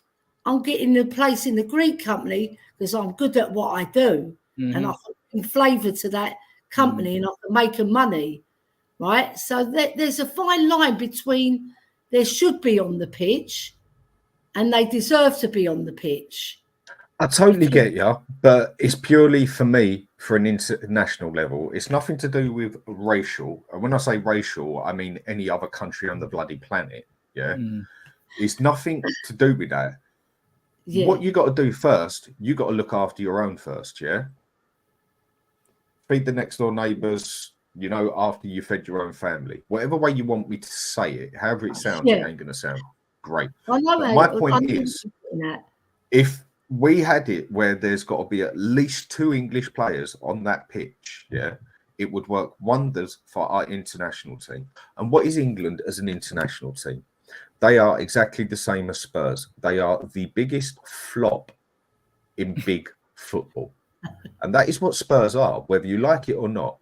As a top 7 business club, because that is all we are. Yeah, that is the only reason we're there because of their money. In the last 24 years. Because we are only in the last 25, call it last 30 years if you want. For a club that has become this size, Ellie. Yeah. For a club that has become the size of we are the biggest flop in football. Not just England, pitch, football I agree. As a whole. And England, the team that basically not far off invented football, and some of the teams we've had, and being how big we are and high on the standards we have been, and on other times not as much, again, we are the biggest flop in football. Now, in December, when Germany get that month off, do you actually know what happens? All the players that play... Yeah. When Germany get their month off, do you actually know what happens? No, but all the international players in the international team, they don't really get a month off. They all link up with the international coach to do international training. Yes. What does England do? England don't do nothing until it comes to a bloody friendly or anything, yeah? So for me, this works further on what we're talking about than just club football. I'm looking at it as more of an open thing as a whole, because it's not just Spurs I want to see good. I want to stand there and start screaming and shouting with my mates or throwing pints up in the air and everything and that, because I'm happy that England just scored. Well, I'm in a room with a load of West Ham, Liverpool, Arsenal, Chelsea, bloody you name every club on the planet, and we are all on that same level. Yeah? I want that as well. Okay, maybe it's asking for a bit much. But if I feel we had that rule I said, again, just opinion, I think our international team would also improve because of that. It would also improve, Dan. It would also improve if the FA picked a bold manager, right? We keep picking nicey people that can front up in front of the media and be all nicey, politically correctly, you know, say all the right things, wear a suit, look very sober, be conservative. And with the teams we've had in the past, even the golden generation under Sven and all that, when it changed, when we had Gerrard and Lampard playing all those, like, when we go back, we went close with Robson and Hoddle, quarterfinals and things like that, and Venables and Euros in 96. And what did those three managers have in common? They were bold coaches. You know, they were basically. You're saying that England have too many managers, like Ericsson, like and what is it? Kelly, like whatever the foreign managers. They what you have crap, just said there is Ange Postecoglou. That is what you have just basically described. That is what Ange is. So you reckon he's going to be the next England manager then? No, the way you have basically described those managers is Ange Postecoglou. I wasn't inspired with Ericsson or the Italian with the glasses. I think his name. The only manager who's ever won anything for England is Alf Ramsey. Who did he play for? Tottenham Hotspur. Spurs, yeah. Under Arthur Rose Bush and Runtide that won the second. The nearest we got was with Glenn Hoddle. We got to the semi-final. No, sorry, we got to the quarter-final with Glenn, didn't we? Right, but the nearest we've got is with Southgate. He's actually been, on paper, they say he's our most successful manager. So how do they work that out when Alf Ramsey actually won the whole tournament and other managers have done maybe not as good as him in terms of getting us to a Euro final, because that was our first Euro final. And then we blew it. We've lost to Italy. But Italy... Purely because of Southgate's tactics. Yeah, Southgate's tactics, and also shithousery that Italy were using on us when Saka was clean through. And no, that's part of the game. That just showed how much of a... We won't do that in England. That's where you take one for the team. That just shows how football sharp to win a match. That it just shows how football sharp Chiellini is. One thing you can say out there about the Italians, they are the best, and they always have been the best at tactical. And look how they've won. This is why I love Serie A. This is why I love Serie A so much. And this is why I've said to people, this is why I laughed at people when they went on and on and on about Conte and his fossil football and everything else. Yes, it was fossil football because he didn't have the players to play his way. And this is where I go back to another one. Whether he would have bought them or not, forget that point. This team we've got out there is perfect for a 5 at the back counter-attacking situation. Question for you, that's always buts and maybes. It's always buts and maybes. Question for the Italian football, because even when I've looked around and tried to research like I do for all positions for my group, I'm struggling to find decent left backs and right backs. What ones are there in Italy? Would you take Denzel Dumfries at 28? I like the player myself, but I mean, like, what good? I mean, Denzel. Roma had a I forget his name. They had a left back. We were interested in a young kid a few years ago. He must be 21, 22 now. And I can't remember his name. I wanted to get Molina, the Argentinian right back. Brilliant player. He scored, I think he scored 7 goals and had about 8 assists. What good left and right backs? I mean, I think we should fish in Italy because it's the cheapest market, not because it's cheap, but you get quality there. You get good. You Yeah. get money for your buck. You know, Hazard, player for your buck now. tough players who are going to pull you down and take one for the team. Bit of shit Fullback out team. of aggression. This year, I haven't followed Serie A like I usually do. Oh, fair I've basically enough. watched Inter Milan this year and a few odd Is that games your here team, and there. Dan? The only reason, Is yes, that that's your my team? second Yeah. team. That's where Yeah. my heart is in Italy. It always has been. The only reason I knew of Dragusin is because I watched him play for Genoa against Inter Milan 2 weeks before we actually went for him, and he bossed that game from the back. Yeah, that one that you said, Dumfries. The problem would be with him is it would just be signing another Porro. Yeah. He's defensive, brilliant player, I personally think. Yeah, but he's a wing back again. Other players that I see in Italy that I would love here, the one in Italy I would love here that I think would do well, even though he has a bit of a condition, is Pellegrini. I think he'd do brilliant. Oh, Another yeah. one that I would love to see us have. He's an older player. He plays at Sassuolo. I can't pronounce the bloody name of the team. Sassuolo, whatever it's called. Sassuolo, yeah. He's Dominic. Dominic Berardi is another one I would love over here. Locatelli would be like a dream for me here. And there's quite a few I can go for. Out there. Dan, I think that's a pipe dream. Totally. Locatelli. I mean, you can say that by a lot of players. Atalanta, they've got some very good players you can go for in the middle. They've got their what's his name? Coop Miners, Edison. That's it. And Edison. But again, could we get them? They're in the Champions League now. They're not so stretched for money. But the other thing you can say with Italy is where I think they're one of the best shouts to look for places is Italy in football at this moment in time, like most European countries. But Italy are in serious trouble when it comes to money in football.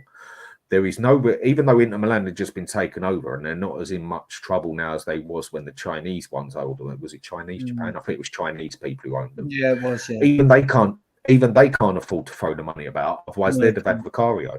The only reason we got Vicario is because Inter Milan had him in the palm of his hand, and that's all they had to do. They had to sell Unana first before they could even pay any percentage of that deal, and we just jumped in and went, "Thank you." Yeah, Italy is in deep trouble with money, and that is where you will get deals. Atalanta, Edison would definitely be worth a try in my go personally, and. Another player, the Dutch player, the one you said, Koopman, again, pronouncing names. He would be another good shout. And one I would absolutely love, but again, it just would not happen, is Locatelli.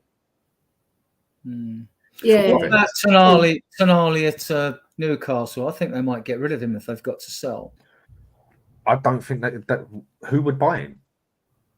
Yeah, who would actually buy him after what's just happened to him? Who would actually buy him? Basically, it's like Gibbs White, Coop Miners, Edison. None of them are box to box, none rates. Adrian, I just want to bring this comment up because it's really poignant to Dan as well and to yourself because it's about the tweaking. Dan, all the tweaking will come once he has the players playing the way he wants. I agree. Right. I agree. Okay. I want Dan to say that, but I'm going to change that one. He had the players he needed to do tweaking at times, and he didn't bloody do it. He had the players to do the tweaking when we played Arsenal, a game that mattered most to us. He had the tweaking to play when he played against Chelsea, and he also had the tweaking to play when he played other games, and he just didn't bloody do it out of pure stubbornness. You reckon he twerked in tweets? Tweets, whatever you want to call them. Yeah, we got to get his twerking and his tweaking in order. Oh, yeah. Well, he stands on the side. Now, certain ones he has done, which I've complimented the man on, is if you remember that game against Liverpool, we was not getting it past that defence.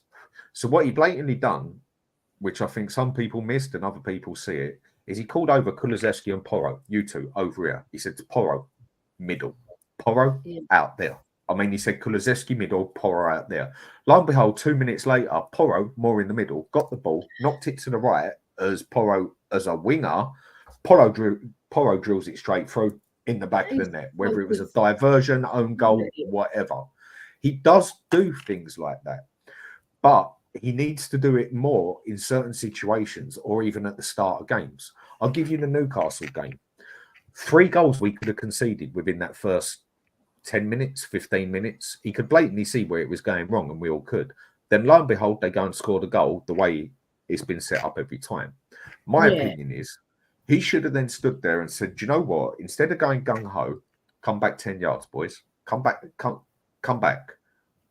Muscle the game up for the next 5-10 minutes, slow it down, and then bang, go back to the way we do it. No, what happened? No, boys, keep going forward, do what you're doing. Lo and behold, they scored the same bloody goal again. And that has happened too many times.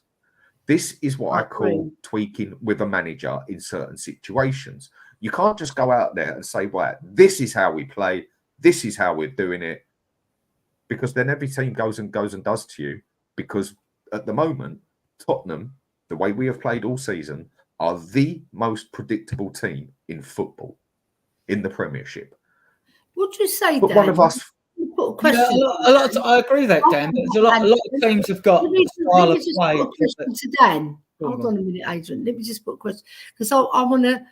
Would you say that Ange Postecoglou, if he played all the players to their strengths in that current season just gone, in the past season just gone, do you feel that we would have had a much better season because he was playing the players to their strengths? 100%. If you want to get technical, yeah, I think 4th place. We should have been in 4th place all day long. Why? Because in certain games, and I can name about 1, 2, 3, 4, 5, about 7 or 8 games, we actually lost those games because he purely didn't adapt. That game against Arsenal, I mean, that was just a freak of nature. But we could have got a point out of that. We could have got a point. We could have got a point out of that. Yeah, that Newcastle game. Yeah. If we wouldn't have just kept hammering forward all the time, they wouldn't have got 3 of the goals that they bloody got. That Chelsea game, if he wouldn't have played the way he played and made some small adaptations, we could have easily got another 3 points out of that. Wolves played the same way against them both times. Now, if he would have changed just a couple in those 12 games we lost, I think there's easily 7 points we could have got out of that, and we could have had 4th place. If he would not have been so stubborn in those last 5 games and even stuck, and I got it wrong. I was one saying Van der Ven for the middle all the time and stick Dragusin on the right, which I still think would have done better than bloody Chicken Royale or Davis against Saka, yeah? Yeah. We could have got points out of those games, and we could have actually finished in 4th place. Not that I'm that bothered about the Champions League, because I don't think we're ready for that, because I think if we go in the Champions League and play this way, we're going to come out of there walking like John Wayne, for God's sake. If he would have done some adapting instead of just being so bloody stubborn, I think we could have quite easily got 4th place, because Aston Villa weren't really that special. They only got severe credit because it was Aston Villa that got 4th place. We had Newcastle play crap all season. Chelsea play crap until the end of the season. Man U were just horrendous, but they still managed to get a bloody trophy. Yeah. We even struggled with the low standard teams because we did not adapt our style of play and take any chances up front with long shots or nothing else, bar a game or two, and just stuck to the same system through and through and through. We got sussed out. Ange got sussed out. And if he would have just adapted in a couple of those games, how far was we behind Newcastle in the end? 2 points? I think we could have easily got 6 points out, 8 points even out of those games we lost. But purely down to his stubbornness, he didn't want to change. And one other thing, I can name about 4 different occasions where he did absolutely nothing until we was 3-0 down. Whereas if he would have made that change after 1-0, when he can blatantly see at half time that this 2 in the middle is not working, which he did do at certain points, and it changed the game totally. It seems like he took 2 steps forward, 2 steps back all the time in a lot of things. You think, yes, mate, you got it. You got the idea. And then the following game, he don't do nothing till we're 3-0 down. This is why I'm so frustrated with this manager we got. No matter how negative it sounds, I'll repeat it one more time. You've got to pick off the negative points if anything, they're more important than the positive points because you have to fix them. If you just ignore them, it's just going to be the same crap. And it was like he did ignore it. One other point I'll make, and then I'll just shut up on it, yeah? That's all right. Back to that zone Go, marking go, thing. go. That's what I'll say, Dan. We had to go until we were the joint third worst in the Premiership at conceding set piece goals. When everybody could see what the problem was. How many times did we actually lose on goals conceded down to set pieces from corners and that? Because everyone got overexcited as soon as they had a corner against us. So if he would have just adapted and not, why? Yeah. Was he stubborn? Was he naive? Was he this or that? But then towards the end, in the Man City game, that really didn't matter whether we won or lost, because our focus on that was getting that extra 1 point we needed to get in the Europa Cup. So you know what?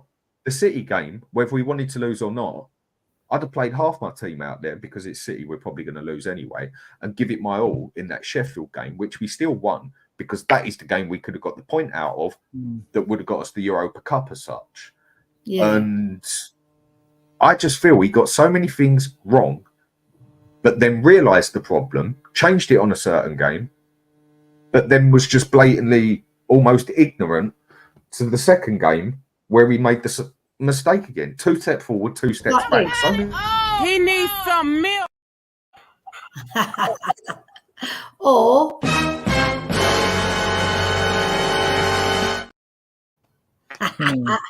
just thought it might add a bit of humour there because, like, I agree with you. And it was frustrating. It is frustrating, but I agree with what you said. But like Peter's saying, Dan, I truly believe this year Andrew's finding out the players with balls and their character. There ain't that many with balls, unfortunately. You know, like we'll see. We'll see if they.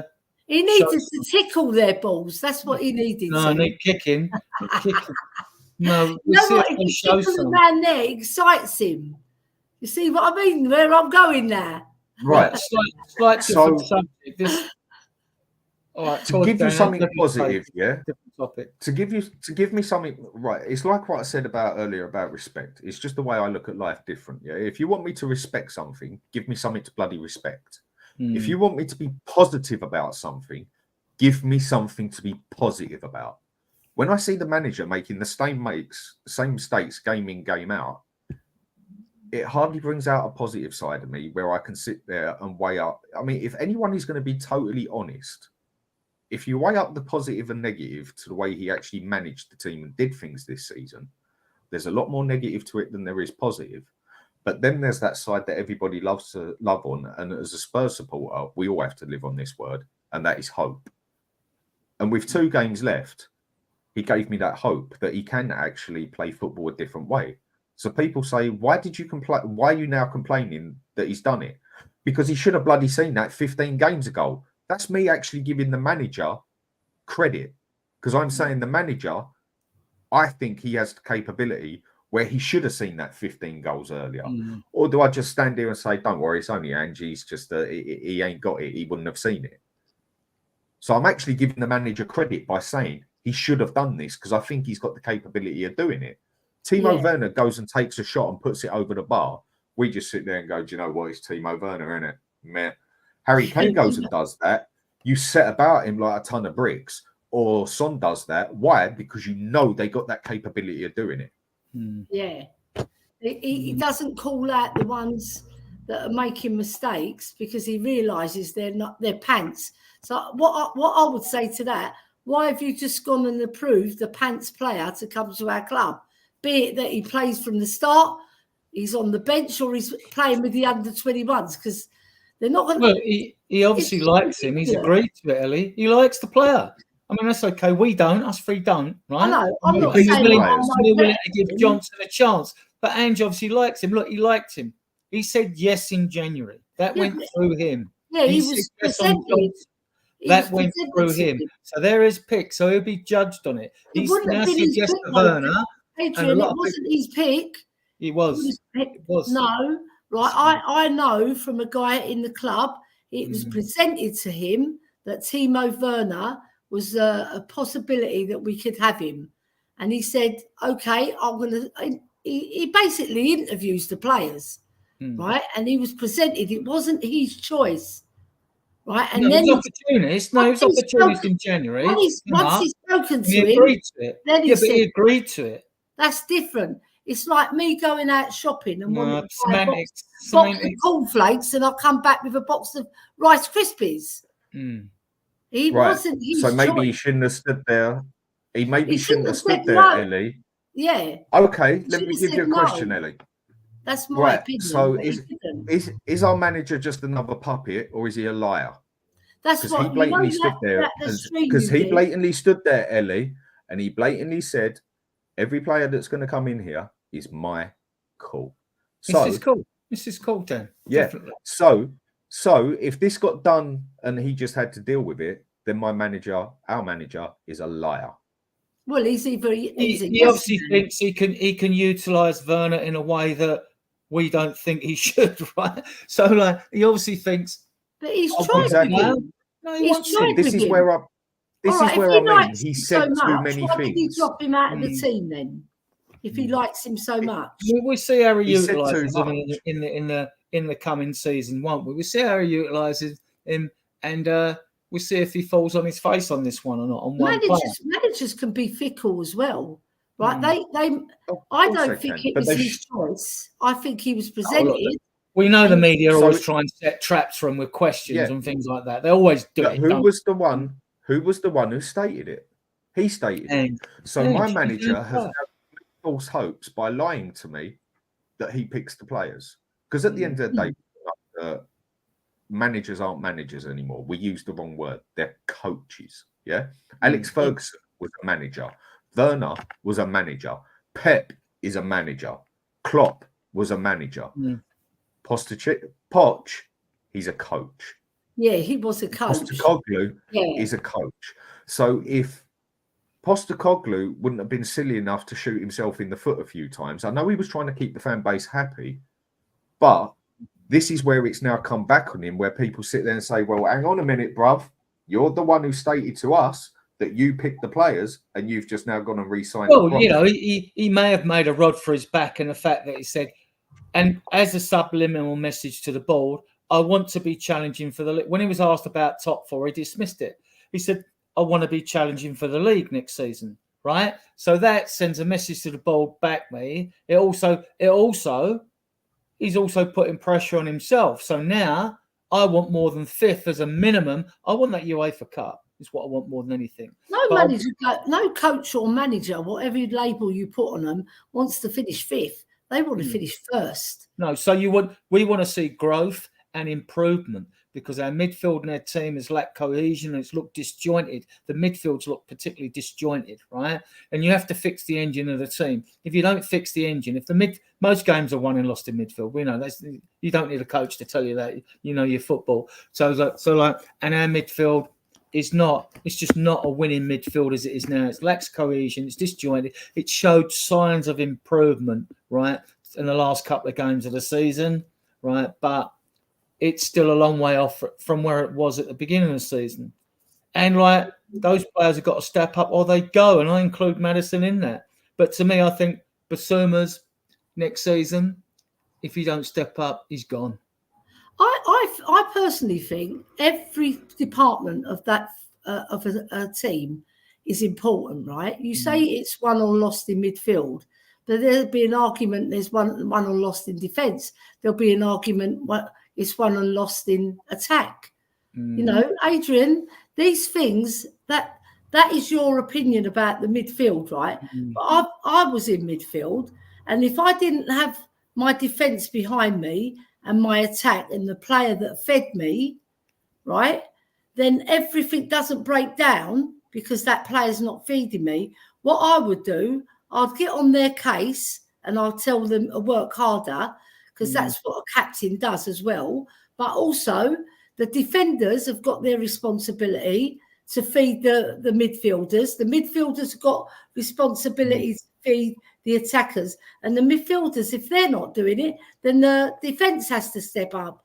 Like we've got a player in Romero that can play a number 6 role. Yeah. He can step into midfield and actually take control because he's got the aggression. So there's lots of different cogs that make up a fantastic football team, right?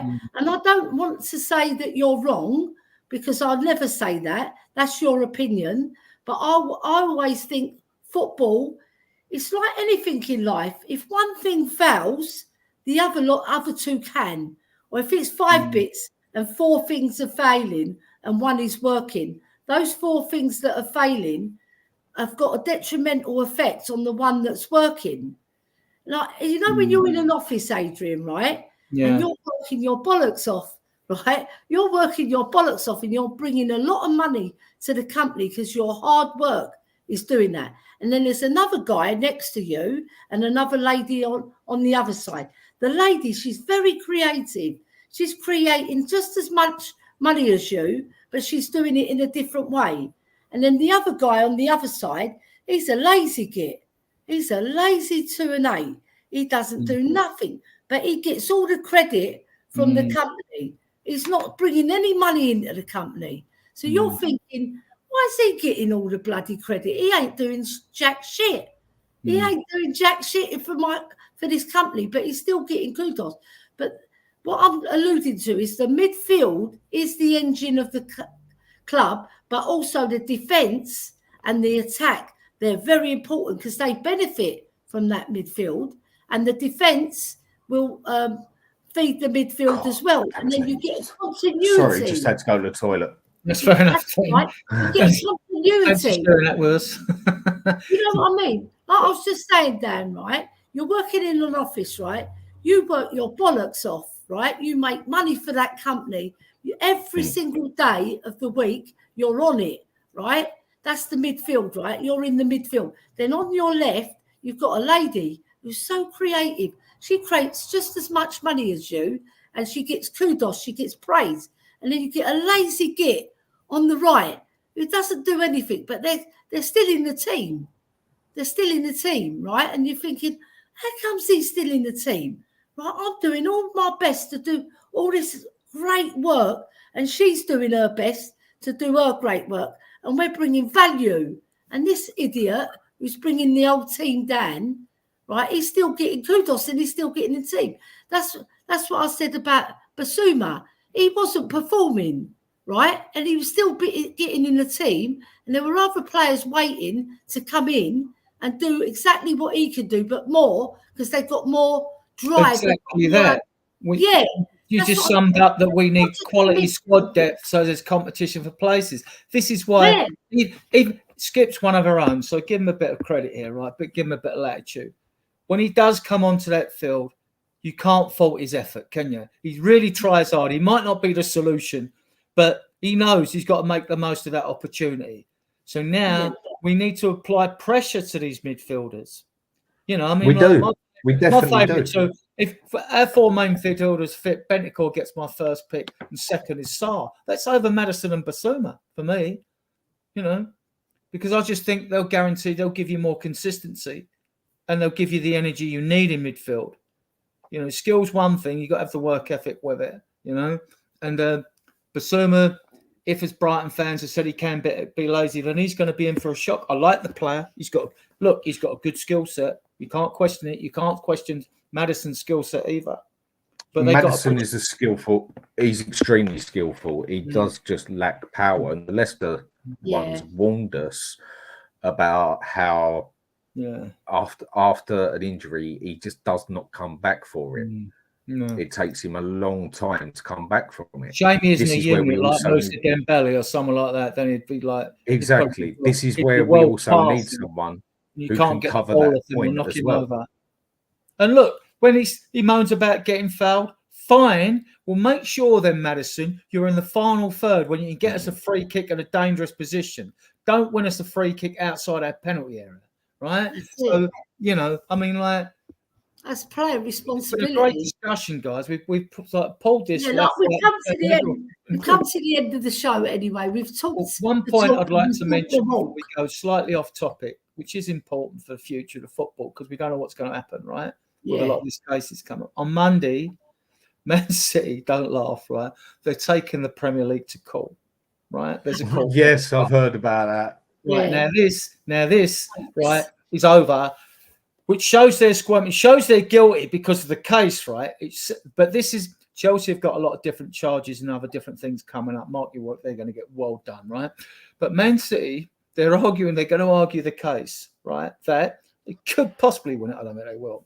They're going to argue the case that because we're owners of a club, owners should be able to put as much money in their football club as they want, because some of the charges they're going to face, the 115, are the fact that the sponsors they're getting from in-house companies, like the money they're being given, is well over the top what a normal sponsorship would do from like comparison companies that work with football clubs and things like that. So that's what they're part of what they're being done on. So Man City is saying, well, to me, you join a club or you download a bit of software. It's got that little license agreement at the bottom. You tick the box, don't you? You tick the box, or you don't get the software. To me, you don't like the rules of a club, leave the club, right? I don't think they'll win this case. I hope they don't. But it'll drag on a bit. But they're trying to get, because their charges cases in November, they're trying to we know what they're trying to do, upset the apple cart and all that. And I think they're squirming at the moment. And see, when it comes to law and being members of a club, it's different. Why don't I take the Women's Institute to court for not allowing male members? Would I win that case? No. Right? So I don't see it myself personally with a bit of lateral thinking. It's shameful, isn't it, Adrian? It's a bit shameful what they're doing. Yeah. They're trying to twist things to make themselves feel less guilty by saying that the owners could buy as much. No, they're saying it's illegal. That's just saying the Premier League rules are illegal. Yeah. And to me, they're not. To their way. Together, as well, most of the clubs get together. I think they need 14 votes. They need a 2/3 vote to pass anything. That's why when they ratify these new squad cost ratios later this month, probably the end of this month, end of June, we'll then be able to do the proper math on what we can do and what we can't do. But we're in a good position anyway, but a very good position. So I think this is part of the Man City trying to fight back. I don't like the club, leave. If you don't like the rules, leave the club. The rules there have been introduced to try and level out the playing field. It's never going to be a level playing field because the richer clubs, even under any rules, will always be able to spend that bit more than. We're going to do this to them, mate. Dealer, there's not been much wheeling and dealing, I'm not a wheeling and dealing. No, fuck off. Dealer, there's not been much wheeling and dealing, I'm not a wheeling and dealing. No, fuck off. That's it. You Not much. It was the biggest wheeler and dealer out there. God, like my mum would say, go on, fuck off. If anybody was bothering her, go on, fuck off. Same as that. My mother used to say it a different way. My mother used to just say, go full for multiplayer. Yeah. That's right. Your mother had the right way. Shut up, right, so that's how she we're going used to wrap to up say the it. show, guys, because we've had a lot of fun. We've chatted the chat. We've walked the walk. I'll talk to you two after the show. I'll talk to you two. Okay. Yeah. Where can we find you, Dan? First of all, where can we find you? Where are you next on? One thing I need to do is start being consistent, and one thing I am is very inconsistent in the way that I do just drop it within an hour that I'm going to do the show. I sort of just have my moments where I see something or think of something and think, right, I'll do a show on it. Especially at the moment where there's no football going on, really, it's a bit hard to do it. But Hotspur Hood is where you'll find me, and that's that basically. And on same on Twitter as well. What's your hook on Twitter? Same. Dan Hotspur Hood, yeah? Yeah, I've got Dan added on Twitter. Just Hotspur Hood. Oh, right, Hotspur Hood, yeah. All right, let me just type that in. And obviously you want to do more shows, as you say, be more consistent. And when we have seen you, Dan, we love you. You know, you speak. Thank you. It's a lot of, you speak a lot of sense, and you're true to your heart. You say as you see it, and if people don't like it, they don't like it. You know that you can't please everybody. Like my mum used to say. She used to say, "Some people you like, some people you don't." I've All right. always been told all my life, I'm like, Marmite, you like me or you don't. If you like me, fair play. If you don't, I couldn't care less. And That's right. Well, Dan, I look at it this way, like with my group and your group and what Ellie does and things like that. Look, if you're providing the right content, you grow. Your answer is I don't have to say anything. My group's been going like 4 years, I think 4, maybe 5, and I let a check actually, and I'm approaching 14,000 members, right? So I must be doing something right. Yeah. Yes. Same as you. You've gone up to 3K now, haven't you? Quite quickly as well. Good. That's excellent. 360. When I started off after Tom left it went down to 2,400. If you've got any detractors at all, I don't look. If anyone labels me, does this, that, and the other, I just ignore them. I don't even answer them because they're answering. You're biting them, right? You're biting. No, look, my group's there. It says what it says. You either like it, you don't like it. You want to be a member, you don't want to be a member. You want to criticize me, you don't want to. That's fine. But I must be doing something right to have gained so many members, right? So, and the same with you, and the same with Ellie. It's appreciated. Thanks. I mean, and you're always more than welcome on my a balanced, impartial, objective through, and I always try to bring facts to a show. Rather than because some shows can just be a bit of a waffle on, right? Or they can drift into waffle very easily, and you need to stick to the subject matter. I mean, we've done well today. I mean, this is what shows. Yeah, but there's waffle. Adrian, there's waffle where you just waffle a load of shit, and there's real talk like we've done today, and we've covered so many bases, and we've not always agreed. We've like for our £5 worth, our £10 worth, and then you've come back with your £5 worth, and we've done it amicably and in a way that I think the chat liked, because I didn't even keep up with the chat because I was bringing up. It's impossible when you've got people on it. It's impossible. There's so many people in the chat. But one thing I would say, you two gentlemen, your Spurs, and you know about other things in football that are happening that are going to influence the way we see football in the future, right? And you've given so much credence to this stream, and I thank you from the bottom of my heart, because when you do pleasure. Come on. Yeah, because when you do a show on your own and you're bouncing off the chat, it's all very well. But when you've got two gentlemen like you who know your Spurs and you know your football, and you actually got a passion for it, that you actually care, you're not just talking for the sake of it. You actually care about our club, which is funny that you say about the passion, because David Harris was sort of like, he was a bit aghast. I mean, how passionate I am about Spurs. It's like, yes. I love them with every atom of my body. I said to me, surprise, I get the same buzz when I go to that ground now as I've always got. And I'm 70 next birthday in January, you know what I mean? I get the same buzz. We're going to do it by the time. It does something to your football that, you just can't describe. And I remember a very telling remark, especially with Tottenham Hotspur, and we are a special club, and we are unique, and we are different. And I know every fan base loves their club and thinks they've got the best supporters in the world, and I get that. And congratulations to them, right? Good luck to them, right? But I remember Klinsmann having 2 stints at Spurs, and he turned around and he said, before I went back up again, he went like, "There's something unique about this football club." Now, it's in the ether. You can't really describe what it is in a material way, but it is. There's something in it.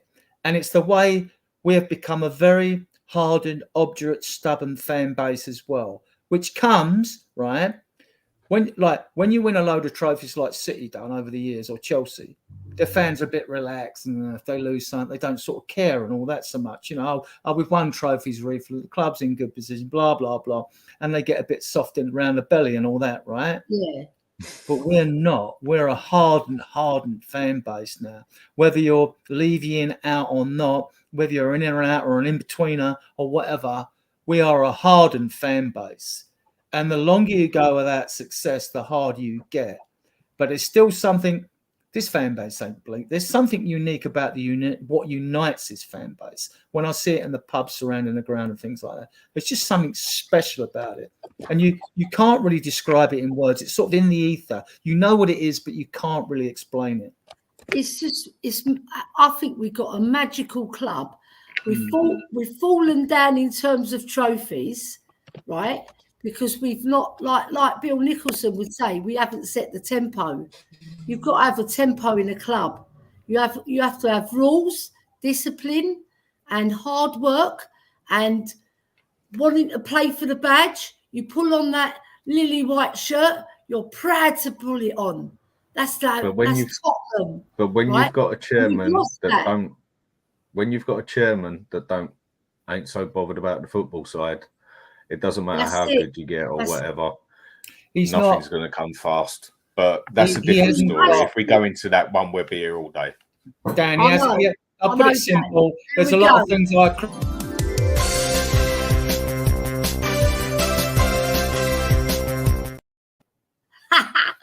Right, and again.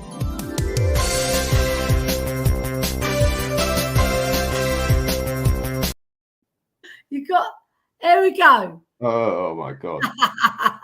Round again. Show the wonga.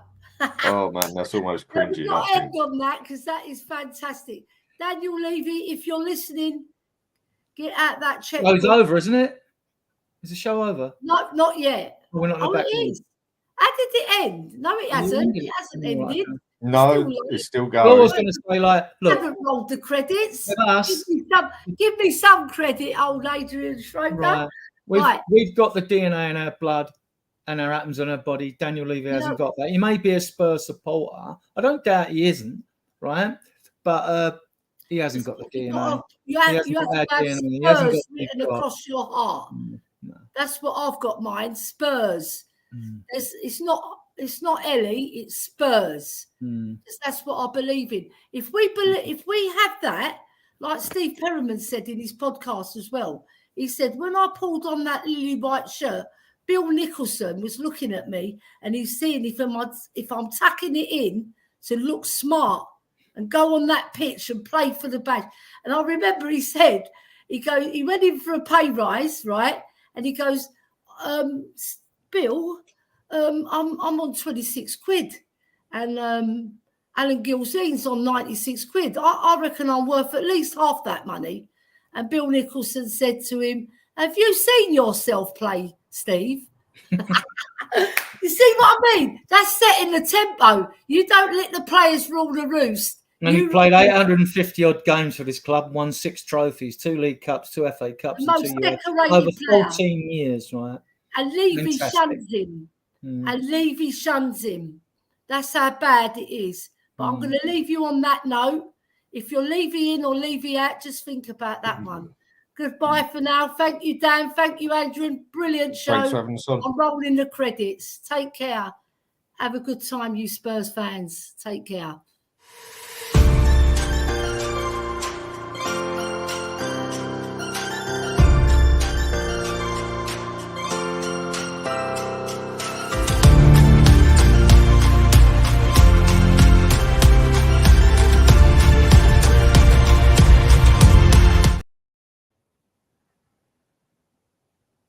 Dan, you wanted to say something to us at the end of the show? Show's still going. Yeah, it's gone.